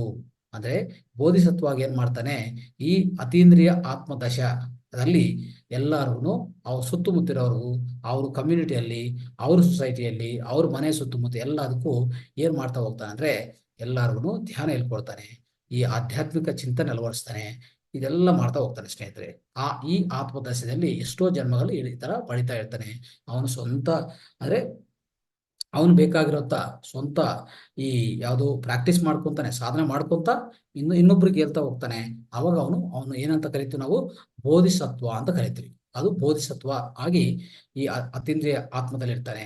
ಇಲ್ಲಿ ಇನ್ನೊಂದೇನಂದ್ರೆ, ಅವ್ರೇನ್ ಮಾಡ್ತಾರಂದ್ರೆ, ಯಾವುದೇ ಈ ಆತ್ಮಗಳು ಅಂದ್ರೆ ಯುವ ಆತ್ಮಗಾಗಿ ಈಗಾಗಲೇ ಪ್ರಬುದ್ಧ ಆತ್ಮ ಇರ್ತದಲ್ಲ, ಎಲ್ಲಾ ಆತ್ಮಗಳನ್ನು ಅವೆಲ್ಲಾನು ಮೇಲೆ ಮೇಲೆ ಕರ್ಕೊಂಡು ಬರಕ್ಕೆ, ಅಂದ್ರೆ ಅವನು ಆತ್ಮದರ್ಶನ ಹೆಚ್ಚು ಮಾಡಕ್ಕೆ ಪ್ರಯತ್ನ ಮಾಡೋದು, ಸಹಾಯ ಮಾಡೋದು ಯಾರಪ್ಪ ಅಂದ್ರೆ ಈ ವಿಮುಖ ಆತ್ಮಗಳೇ, ಈ ಅತೀಂದ್ರಿಯ ಆತ್ಮಗಳೇ. ಅರ್ಥ ಮಾಡ್ಕೊಳ್ಳಿ, ಇವ್ರು ಹೆಲ್ಪ್ ಮಾಡ್ತಾ ಇರ್ತಾರೆ. ಅದೇ ಈಗ ನಾವು ಮಾಡ್ತಾ ಇದೀವಲ್ಲ, ಇದೇ ತರ. ಅಂದ್ರೆ ನಾವು ಎಷ್ಟೋ ಜನ ನಮ್ಮ ಸದಸ್ಯರೆಲ್ಲ ಇಲ್ಲಿ ಸೇರ್ಕೊಂಡಿದ್ದಾರೆ ಜೂಮ್ ಅಲ್ಲಿ. ನಮ್ಮ ಪ್ರಯತ್ನ ಏನ್ ಮಾಡ್ತಾ ಇದ್ದೀನಿ ಅಂದ್ರೆ, ಪ್ರತಿಯೊಬ್ಬರು ಜ್ಞಾನ ಕೊಟ್ಟು ಆ ಜ್ಞಾನದಿಂದ ನಿಮ್ನು ಒಂದು ಸ್ಥಿತಿಯಿಂದ ಇನ್ನೊಂದು ಸ್ಥಿತಿಗೆ ಕರ್ಕೊಂಡು ಬರಕ್ಕೆ ಒಂದು ಪ್ರಯತ್ನ ಆಗ್ತಾ ಇರ್ತದೆ ಇಲ್ಲಿ ಅಲ್ವಾ. ಅದೇ ತರ ಆಗೋದು ಈ ಅತೀಂದ್ರಿಯ ಆತ್ಮದಶದಲ್ಲಿ ಈ ತರ ಮಾಡ್ತಾ ಇರ್ತಾರೆ. ಅದೇ ಬೋಧಿಸತ್ವ ಅಂತ ಕರೆಸಿದ್ರೆ. ಈ ತರ ಎಷ್ಟೋ ಜನ್ಮಗಳು ಪಡಿತಾನೆ. ಅದಾದ್ಮೇಲೆ ಇನ್ನು ನೆಕ್ಸ್ಟ್ ಅಂತ ಏನ್ ಬರತ್ತಂದ್ರೆ ಅವನ್ಗೆ ಅದು ಬರುವಂತ ಆ ಸ್ಥಿತಿ ಏನಂದ್ರೆ ಸ್ನೇಹಿತರೆ, ಇದೇ ಅನಂತ ಆತ್ಮ. ಸ್ನೇಹಿತರೆ, ಅನಂತ ಆತ್ಮದಲ್ಲಿ ಏನಾಗುತ್ತೆ, ಪ್ರತಿಯೊಬ್ಬರು ಬುದ್ಧರಾಗ್ತಾರೆ. ಗೌತಮ ಸಿದ್ಧಾರ್ಥ ಹೇಗೆ ಬುದ್ಧನಾಗಿದ್ದಾನೋ ಆ ಜನ್ಮದಲ್ಲಿ, ನಾವು ಸಹ ಪ್ರತಿಯೊಬ್ಬರು ಈ ಅತೀಂದ್ರಿಯ ಆತ್ಮ ದಶ ದಾಟಿದ ಮೇಲೆ ನಾವಾಗೋದು ಏನಂತಂದ್ರೆ, ನಾವು ಬುದ್ಧರಾಗ್ತೀವಿ. ಅದೇ ಅನಂತ ಆತ್ಮ ಸ್ನೇಹಿತರೆ. ಯಾವಾಗ ಅನಂತ ಆತ್ಮ ಆಗ್ತಿರೋ ಬುದ್ಧರಾಗಿ ಏನ್ ಕೆಲಸ ಮಾಡ್ತೀವಿ ಗೊತ್ತಾ? ಗೌತಮ ಬುದ್ಧರು ಏನ್ ಮಾಡಿದ್ರು? ಅವರು ಎನ್ಲೈಟನ್ಮೆಂಟ್ ಆದ್ಮೇಲೆ, ದಿವ್ಯಜ್ಞಾನ ಪ್ರಕಾಶ ಪಟ್ಟಿದ ಮೇಲೆ ಏನ್ ಮಾಡಿದ್ರು? ಇಡೀ ಪ್ರಪಂಚಕ್ಕೆ ಧ್ಯಾನ ಕೊಟ್ರು. ಅವ್ರಿಗೂ ಅಂದ್ರೆ ನನ್ನ ಫ್ಯಾಮಿಲಿ, ನಮ್ಮ ಕಮ್ಯುನಿಟಿ ಯಾವುದಿಲ್ಲ, ಇಡೀ ಪ್ರಪಂಚ ಮಾನವ ಕುಲನೇ ಅವನಿಗೆ ಒಂದು ಅವನು ಕುಲ. ಅಂದ್ರೆ ಅವನು ಹೇಳ್ಬೇಕಂದ್ರೆ ಅವ್ರು ಎಲ್ಲಾರು ಪ್ರತಿಯೊಬ್ಬರು ಬೇಕು ಅವ್ರಿಗೆ. ಅಂತ ಸ್ಥಿತಿಗೆ ಅಂದ್ರೆ ವಿಶ್ವ ಮಾನವನಾಗ್ತಾನೆ. ವಿಶ್ವ ಮಾನವನಾಗಿ ಕೆಲಸ ಮಾಡೋದು ಶುರು ಮಾಡ್ತಾನೆ. ಅವನೇ ನಾವು ಬುದ್ಧರಂತ ಕರಿತೀವಿ. ಆ ಬುದ್ಧರಂತ ನಾವು ಯಾವಾಗ ಪ್ರತಿಯೊಬ್ಬರು ಆ ಥರ ತಯಾರಾಗಬೇಕಾಗತ್ತೆ, ಪ್ರತಿಯೊಬ್ಬರು ಆಗ್ತಾರೆ ಸ್ನೇಹಿತರೆ. ಆದ್ರೆ ಎಷ್ಟೋ ಜನ್ಮಗಳು ಪಡೀಬಹುದು, ಬಟ್ ಆದ್ರೆ ಖಂಡಿತವಾಗಿ ಪ್ರತಿಯೊಂದು ಆತ್ಮ, ಏಕಾತ್ಮ ಈ ಅನಂತ ಆತ್ಮವಾಗಿ ಆ ಪ್ರಯಾಣವನ್ನು ಕೊನಸಾಗಿದ ಮೇಲೆ, ಆ ಪ್ರಯಾಣ ಅಂತ ಎಲ್ಲ ಅದು ಪೂರ್ಣಗೊಳಿಸ್ಕೊಂಡು ಅನಂತ ಆತ್ಮ ಆಗೇ ಆಗತ್ತೆ. ಪ್ರತಿ ಏಕಾತ್ಮ ಅನಂತ ಆತ್ಮ ಖಂಡಿತವಾಗಿ ಆಗತ್ತೆ. ಆ ದಶೆಯಲ್ಲಿ ಬುದ್ಧರಾಗಿದ ಮೇಲೆ ನಿಮಗೆ ಮರೋ ಜನ್ಮ ಇಲ್ಲ ಸ್ನೇಹಿತರೆ. ಏನಾದ್ರೂ ಅವ್ರು ಮತ್ತೆ ತಿರ್ಗಾ ಭೂಮಿಗೆ ಬರ್ತಾ ಇದಂದ್ರೆ, ಈ ಅನಂತ ಆತ್ಮ ಆದ್ಮೇಲೆ ದೇಹ ತ್ಯಜಿಸಿದ್ರೆ ಎಲ್ಲಿಗೆ ಹೋಗ್ತೀರಿ ನೀವು? ಸತ್ಯಲೋಕ ಹೋಗ್ತೀರಿ ಸ್ನೇಹಿತರೆ. ಸತ್ಯಲೋಕ ಏನಾಗ್ತೀರಿ ನೀವು? ಒಂದು ಸೃಷ್ಟಿಕರ್ತವಾಗಿ ನೀವು ಪುನಃ ರೂಪುಗೊಳಿಸ್ಕೋಬಹುದು. ನೀವೇ ಒಂದು ಸೃಷ್ಟಿಕರ್ತ ಆಗ್ತೀರಿ ಅಲ್ವಾ. ಸೃಷ್ಟಿಕರ್ತ ಆಗಿ ನಿಮ್ಗೆ ಬೇರೆ ಬೇರೆ ಕೆಲಸಗಳು ಆ ಲೋಕದಲ್ಲೇ, ಆ ಅನಂತ ಅಂದ್ರೆ ಈ ಅನಂತ ಲೋಕಗಳಿದೆ, ಈಗಾಗಲೇ ನಾವು ಹೇಳ್ಕೊಂಡಿದ್ವಿ. ಆ ಆತ್ಮ ಲೋಕಗಳಲ್ಲಿ ನೀವು ನಿಮ್ಮ ಕೆಲಸ ಮಾಡ್ಕೊಂತ ನೀವು ಆ ಅನಂತ ಆತ್ಮ ಲೋಕದಲ್ಲಿ ಇರ್ತೀರಿ. ಅಲ್ಲೇ ಮಾತ್ರ ಇರ್ತೀರಿ. ಯಾವಾಗ್ಲೂ ನೀವು ಯಾವ ಕಾರಣಕ್ಕೂ ಭೂಮಿ ಮೇಲೆ ಬರುವಂತ ಅವಕಾಶ ಇಲ್ಲ ಸ್ನೇಹಿತರೆ. ನಿಮ್ಗೆ ಈಗಾಗಲೇ ದುಃಖ ರಾಹಿತ್ಯ ಆಗಿದೆ, ಜನ್ಮ ರಾಹಿತ್ಯ ಆಗಿದೆ. ಈ ಕರ್ಮಚಕ್ರದಿಂದ ನೀವು ಬಿಡುಗಡೆ ಆಗಿದ್ರಿ ಅಲ್ವಾ. ಇದೆಲ್ಲ ಆಗೋದು ಈ ಅನಂತ ಆತ್ಮದಶದಲ್ಲಿ. ಅರ್ಥ ಮಾಡ್ಕೊಳ್ಳಿ ಸ್ನೇಹಿತರೆ. ಇದಕ್ಕೆಲ್ಲ ಬೇಕಾಗಿರೋದು ಏನಪ್ಪಾ ಅಂದ್ರೆ, ಬರ್ತಾ ಬರ್ತಾ ಈ ಒಳ್ಳೆ ಧ್ಯಾನವನ್ನು, ಸ್ವಾಧ್ಯಾಯವನ್ನು, ಸಜ್ಜನ ಸಾಂಗತ್ಯವನ್ನು ಅಳವಡಿಸ್ಕೊಂತ ನ್ಯಾಯವಾಗಿ ನಾವು ಕೆಲಸ ಮಾಡುತ್ತಾ, ನ್ಯಾಯ ಧರ್ಮದ ನಾವು ಪಾಲನೆ ಮಾಡುತ್ತಾ ನಮ್ಮ ಜೀವನವನ್ನು ಜೀವನವನ್ನು ನಡೆಸ್ಕೊಂಡು ಹೋದ್ರೆ ಖಂಡಿತವಾಗಿ ಸ್ನೇಹಿತರೆ ನಾವೆಲ್ಲರೂ ಅನಂತ ಆತ್ಮ ಆಗುವಂತ ಅವಕಾಶ ಹೆಚ್ಚಾಗಿದೆ. ಏನು ನಾವು ಯಾವುದಕ್ಕೂ ಕಡಿಮೆ ಇಲ್ಲ, ಅರ್ಥ ಮಾಡ್ಕೊಳ್ಳಿ. ಇಂಥ ಈ ಆತ್ಮ ವಿಕಾಸ, ಈ ಆತ್ಮ ಪರಿಣಿತಿ ಅನ್ನೋದು ಈ ತರ ಆಗತ್ತೆ ಅಂತ ತಮ್ಗೆಲ್ಲರಿಗೂ ಹೇಳ್ತಾ ಇಂದಿನ ಕಾರ್ಯಕ್ರಮ ನಾವು ಮುಕ್ತಾಯ ಮಾಡೋದು ಸ್ನೇಹಿತರೆ. ಎಲ್ಲರಿಗೂ ಧನ್ಯವಾದಗಳು ಮತ್ತೆ ನಮಸ್ಕಾರ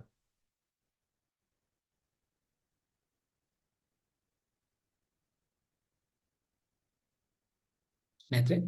ಸೊ ಯಾರಾದ್ರೂ ಮಾತಾಡ್ಬೇಕಂದ್ರೆ ನೀವು ಅನ್ಮ್ಯೂಟ್ ಮಾಡಿಕೊಂಡು ಇನ್ನೊಂದು 5 ನಿಮಿಷ ಕಾಲ ಸೊ ಪೂರ್ತಿ ನಮ್ಮ ಕಾರ್ಯಕ್ರಮವನ್ನು ಮುಕ್ತಾಯ ಮಾಡಿ. ರೈಟ್. ನಿಮ್ಮ ಅನುಭವ ಏನಾದ್ರು ಹಂಚ್ಬೇಕಾದ್ರೆ ಅನುಭವ ಹಂಚಿ, ಇಲ್ಲಾಂದ್ರೆ ಏನೇ ಪ್ರಶ್ನೆ ಇದ್ರೆ ಪ್ರಶ್ನೆಗೆ. ರೈಟ್. ಸರ್ ಒಂದ್ ಪ್ರಶ್ನೆ ಸರ್. ಆಕ್ಚುಲಿ ನೀವು ನಿನ್ನೆ ಒಬ್ರು ಕ್ವಶನ್ ಕೇಳಿದ್ರು, ಭಯ ಆಗತ್ತೆ ತುಂಬಾ ಅಂತ. ನನ್ಗೂ ಸೇಮ್ ಪ್ರಾಬ್ಲಮ್ ಇದೆ. ಇವಾಗ ಯಾರ ಜೊತೆ ಮಾತಾಡಿ ಫೋನಲ್ಲೆಲ್ಲ ಮಾತಾಡಾದ್ಮೇಲೆ ನನ್ಗೆ ಅನ್ಸತ್ತೆ, ಫೀಲಿಂಗ್ ಬರತ್ತೆ, ಅಯ್ಯೋ ನಾನೇನಾದ್ರೂ ತಪ್ಪು ಮಾತಾಡ್ಬಿಟ್ನಾ, ನಾನೇನಾರ ಹರ್ಟ್ ಮಾಡ್ಬಿಟ್ನಾ ಅವ್ರಿಗೆ, ಸೊ ಅವ್ರು ನೆಕ್ಸ್ಟ್ ಟೈಮ್ ನನ್ನ ಹತ್ರ ಮಾತಾಡ್ತಾರ ಇಲ್ಲ, ಈ ತರ ಒಂಥರ ಭಯ ಭಯ ಭಯ ತರ. ಏನಾರ ಒಂದ್ ಮಾತಾಡಿದ್ರು ಅದಕ್ಕೆ ಅವ್ರ ಏನ್ ಅರ್ಥ ಮಾಡ್ಕೋತಾರೋ ಏನೋ ಅಂತ ಈ ತರ.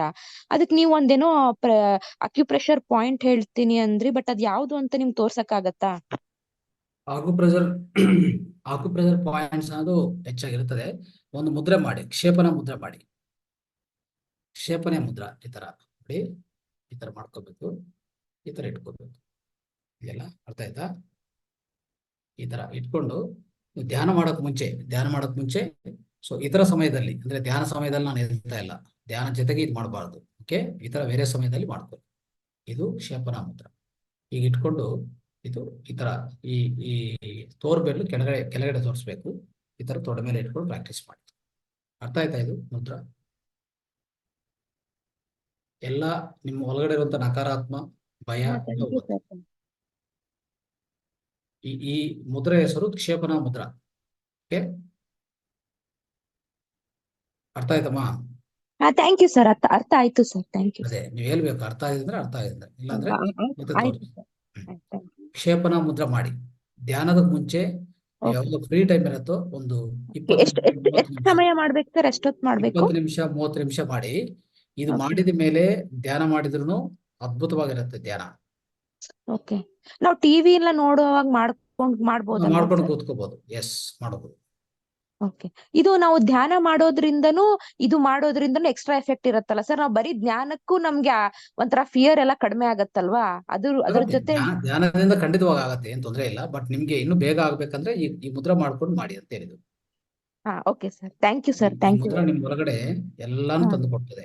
ಈ ನಕಾರಾತ್ಮಕ ಶಕ್ತಿಗಳನ್ನ ಆಚೆ ಕಡೆ ಕಲಿಸ್ತದೆ.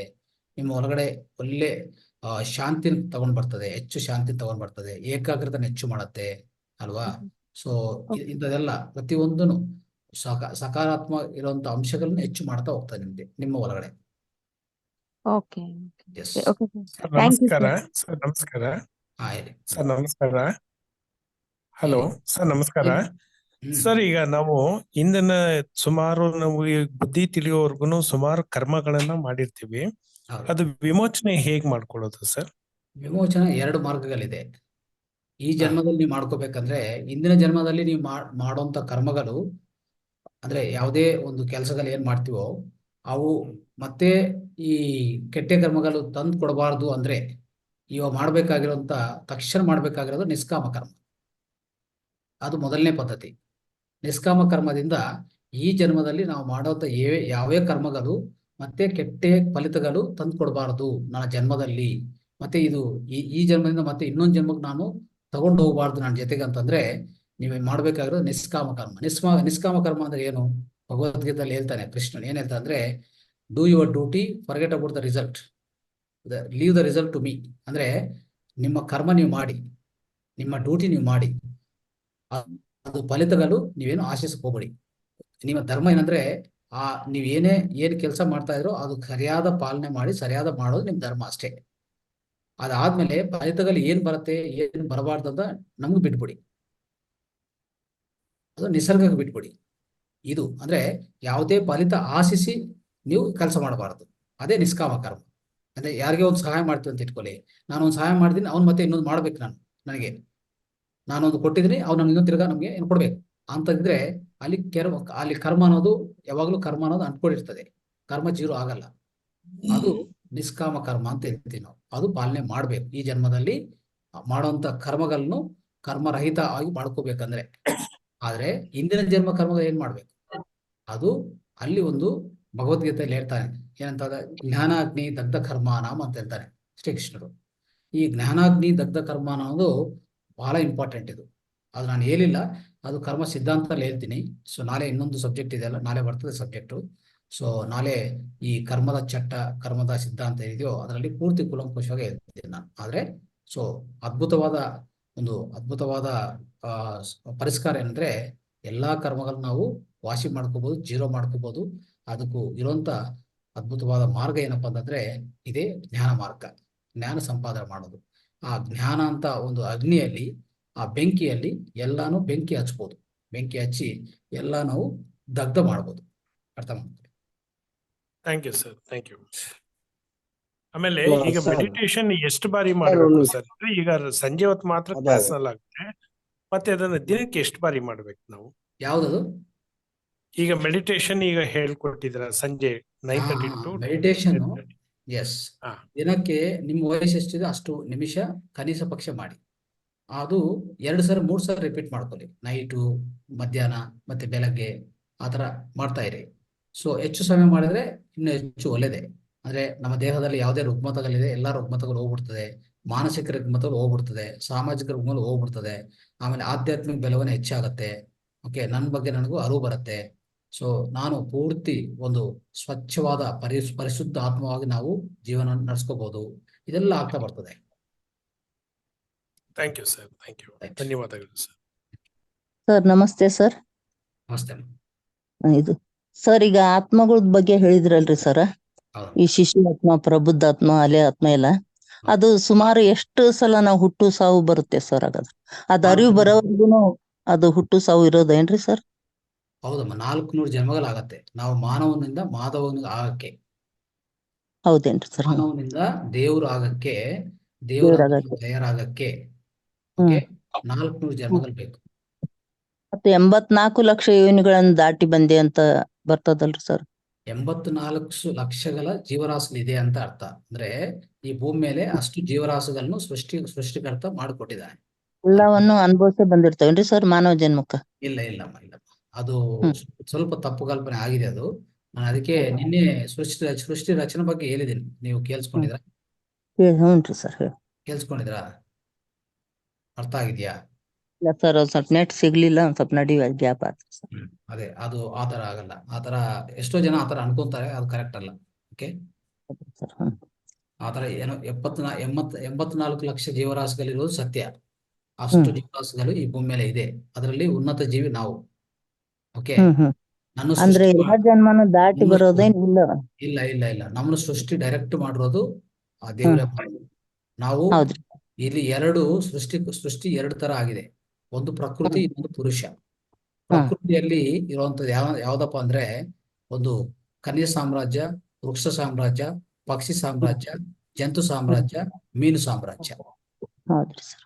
ಮತ್ತೆ ಪುರುಷ ಸಾಮ್ರಾಜ್ಯ ಯಾರಪ್ಪ ಅಂದ್ರೆ ನಮ್ಮ ಮಹಿಳೆಯರು, ಸ್ತ್ರೀರು, ಮಹಿಳೆಯರು ಮತ್ತೆ ಪುರುಷರು ಇಬ್ರು ಸೇರಿ ಅಂದ್ರೆ ಒಂದು ಮಾನವ ಕುಲ ಪೂರ್ತಿ ಪುರುಷ ಸೃಷ್ಟಿಯಲ್ಲೇ ಇದೆ. ಅಷ್ಟೇ ಹೌದ್ರಿ. ನೇರವಾಗಿ ಬಂದಿರೋದು ನಾವೆಲ್ಲಿ ಈಗ ಪುರುಷ ಸೃಷ್ಟಿ ಅಂದ್ರೆ ಒಂದು ಕೋತಿಯಿಂದ ಬಂದಿದೀವಿ, ಚಿಂಪಾಂಜಿಯಿಂದ ಬಂದಿದೀವಿ, ಇದೆಲ್ಲ ತಪ್ಪು ಕಲ್ಪನೆಗಳು. ತಪ್ಪು. ಹ್ಞೂನ್ರಿ ಸರ್. ಅವ್ರಿಗೆ ಗೊತ್ತಿಲ್ಲ ಅದೆಲ್ಲ. ಪುರುಷ ಸೃಷ್ಟಿ ಅಂದ್ರೆ ಹೆಣ್ಣು ಗಂಡು ಎರಡು ಬರ್ತದೇನ್ರಿ ಸರ್? ಹೌದಮ್ಮ, ಪುರುಷ ಅನ್ನೋದು ಅದೊಂದು ತತ್ವ ಅದು. ಬಟ್ ಆದ್ರೆ ಪುರುಷನ ಕೆಳಗಡೆ ಹೆಣ್ಣು ಗಂಡು ಇಬ್ರು ಬರ್ತಾರೆ. ಅದ ಹ್ಞೂನ್ರಿ ಸರ್. ಧನ್ಯವಾದ ಸರ್, ಶರಣಾರ್ಥಿ.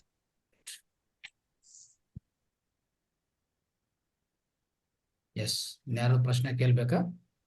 ನಮಸ್ತೆ. ಹಾ, ನನ್ನ ಹೆಸರು ಶಿವಕುಮಾರ್ ನಾಯ್ಕ್ ಅಂತ. ಹೇಳಿ.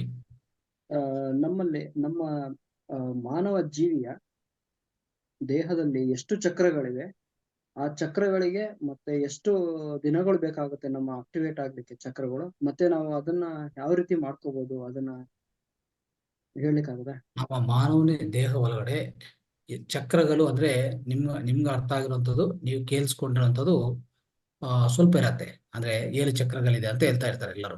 7 ಇದೆ ಅಂತ ಹೇಳ್ತಾರೆ, 8 ಅಂತ ಹೇಳ್ತಾರೆ, ಮೇಲೆ ಇನ್ನೂ 4 ಇದೆ, 12 ಎಲ್ಲ ಹೇಳ್ತಾ ಇರ್ತಾರೆ. ಚಕ್ರ ಅಂದ್ರೆ ನಾವು ಅರ್ಥ ಮಾಡ್ಕೋಬೇಕಾಗಿರುವಂತ ವಿಷಯ ಅಂದ್ರೆ ನಮ್ಮ ಫಿಸಿಕಲ್ ಬಾಡಿಯಲ್ಲಿ ಇರುವಂಥದ್ದು ನರಗಳು. ಅದೇ ಪ್ರಾಣಮಯ ಕೋಶದಲ್ಲಿ ಅಂದ್ರೆ ನಮ್ಮ ಅನ್ನಮಯ ಕೋಶದಲ್ಲಿರುವಂಥದ್ದು ನರಗಳು, ಪ್ರಾಣಮಯ ಕೋಶದಲ್ಲಿರುವಂಥದ್ದು ನಾಡಿಗಳು, ನರಗಳು ಒಂದೇ. ಈ ಫಿಸಿಕಲ್ ಬಾಡಿಯಲ್ಲಿ ಇರುವಂತದ್ದು ನರಗಳು. ಮತ್ತೆ ಈ ಅಂದ್ರೆ ನಮ್ಮ ಪ್ರಾಣಮಯ ಕೋಶಕ್ಕೆ ಹೋದ್ರೆ ಅನ್ನಮಯ ಕೋಶ, ಪ್ರಾಣಮಯ ಕೋಶ. ಪ್ರಾಣಮಯ ಕೋಶದಲ್ಲಿರುವಂತ ಎಲ್ಲ ನಾಡಿಗಳು. ಈ ನಾಡಿಗಳೆಲ್ಲ ಏನಾಗತ್ತಂದ್ರೆ ಪ್ರತಿಯೊಂದು ಅಂಗಕ್ಕೆ ನಾಡಿಗಳು ಸಂಪರ್ಕ ಹೊಂದಿರ್ತದೆ. ಈ ನಾಡಿಗಳು ಎಲ್ಲ ಹೋಗ್ತಾ ಇರುವಾಗ ಒಂದು ಒಂದು ಪ್ರಾಂತದಲ್ಲಿ ಅಲ್ಲಿ ಟರ್ಮಿನೇಟ್ ಆಗತ್ತೆ, ಅಂದ್ರೆ ಅಲ್ಲಿ ಕೇಂದ್ರೀಕರನಾಗಿ ಆ ಸೆಂಟರ್, ಆ ಕೇಂದ್ರೀಕರನಾಗಿರುವಂತಹ ಪಾಯಿಂಟ್ ಅಲ್ಲಿಂದ, ಅಂದ್ರೆ ಅದು ಎನರ್ಜಿ ಸೆಂಟರ್ ಅಂತ ಕರೀತೀವಿ ನಾವು, ಶಕ್ತಿ ಕೇಂದ್ರ. ಈ ಶಕ್ತಿ ಕೇಂದ್ರದಿಂದ ಎಲ್ಲಾ ಅವಯವಗಳು ಈಗಾಗಲೇ ಕನೆಕ್ಟ್ ಆಗಿರ್ತದೆ. ಒಂದೊಂದು ಅವಯವಕ್ಕೂ ಒಂದು ನಾಡಿ ಮತ್ತೆ ಆ ಶಕ್ತಿ ಕೇಂದ್ರದಿಂದ ಹೋಗಿರ್ತದೆ. ಶಕ್ತಿ ಅನ್ನೋದು ಮೇಲೆ ಬ್ರಹ್ಮರಂಧ್ರದಿಂದ ವಿಶ್ವಶಕ್ತಿ ನಮ್ಮ ಒಳಗಡೆ ಪ್ರವೇಶಿಸಿದ್ರೆ ಅದು ಹೋಗ್ಬೇಕಾಗಿರುವಂತ ರೀತಿ ಏನಂತಂದ್ರೆ, ಫಸ್ಟ್ ಮೊದಲನೇದಾಗಿ ಈ ಸ್ವಿಚ್ ಪಾಯಿಂಟ್ಸ್ ಇವೆಲ್ಲಾನು ಕೇಂದ್ರಗಳು. ಈ ಸ್ವಿಚ್ ಪಾಯಿಂಟ್ಸ್ ತರ ಒಂದು ಕೇಂದ್ರದಲ್ಲಿ ಜಂಕ್ಷನ್ ಬಾಕ್ಸಸ್, ಅಲ್ಲಿ ಹೋಗಿ ಅಲ್ಲಿಂದ ಎಲ್ಲ ಈ ಈ ನಾಡಿಗಳೇನಿದೆಯೋ ನಾಡಿಗಳ ಮುಖಾಂತರ ಒಂದೊಂದು ಅಂಗಕ್ಕೆ ಈ ಪ್ರಾಣಶಕ್ತಿ ಪ್ರವಾಹ ಮಾಡ್ತಾ ಇರ್ತದೆ.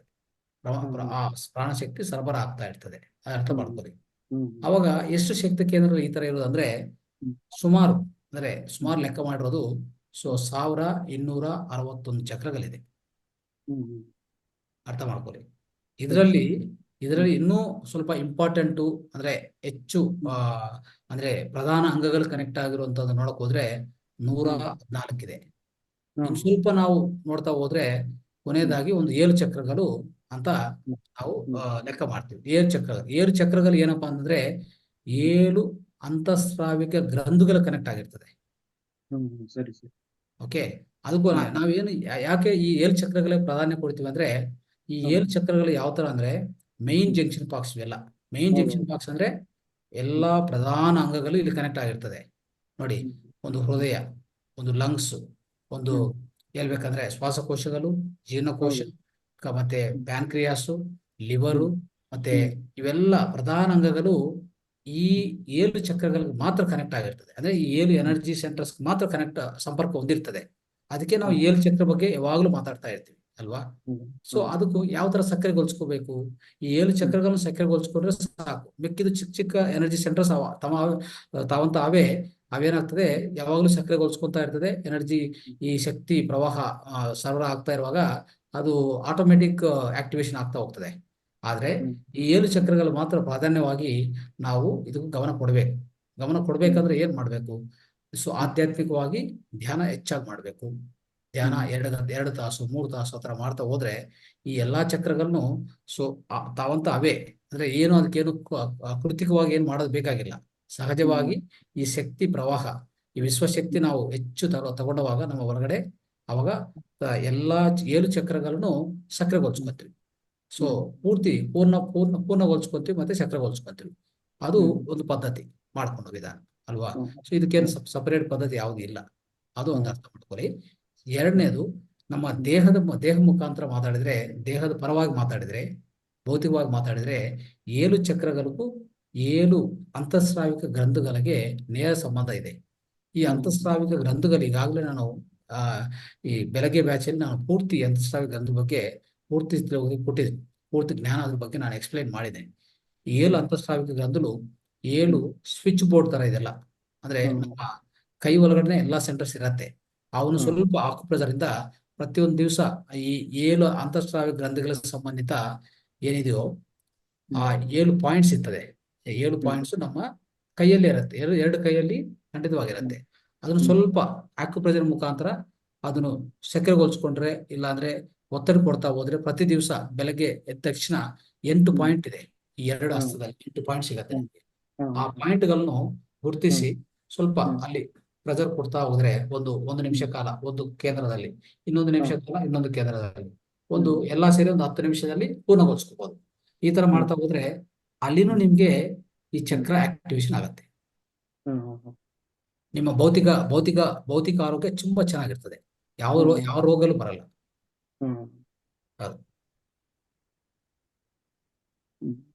ಅರ್ಥ ಆಯ್ತಾ?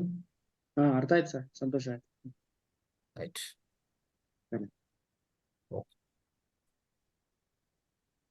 ಓಕೆ ಸ್ನೇಹಿತರೆ, ಸೊ ಈಗ ನಿಮ್ಮ ಕಾರ್ಯಕ್ರಮವನ್ನು ಮುಕ್ತಾಯ ಮಾಡೋಣ. ಈಗಾಗಲೇ 11 ಮೇಲೆ ಆಗಿದೆ. ರೈಟ್, ಯಾವುದು ಪ್ರಶ್ನೆ ಇಲ್ಲ ಅಂತ ಅನ್ಕೋತೇನೆ. ಪ್ರಿನ್ಸ್ ಅವ್ರು ಯಾರೋ ಕೈ ಎತ್ತಿದ್ರೆ, ಪ್ರಿನ್ಸ್ ಅವ್ರು ಯಾರು? ರೈಟ್. ಓಕೆ ಓಕೆ ಸ್ನೇಹಿತರೆ, ಎಲ್ಲರಿಗೂ ಧನ್ಯವಾದಗಳು ಮತ್ತೆ ಎಲ್ಲರಿಗೂ ನಮಸ್ಕಾರಗಳು. ಈ ಕಾರ್ಯಕ್ರಮ ಭಾಗವಹಿಸಿದ್ದಕ್ಕೂ ಇಷ್ಟವರೆಗೂ ನೀವು ತಾಳ್ಮೆಯಿಂದ ಎಲ್ಲ ಕೇಳಿಸ್ಕೊಟ್ಟಿದ್ದಕ್ಕೂ ತಮಗೆಲ್ಲರಿಗೂ ಆತ್ಮಪೂರ್ವಕ ವಂದನೆಗಳು. ನಮಸ್ತೆ, ಶುಭರಾತ್ರಿ.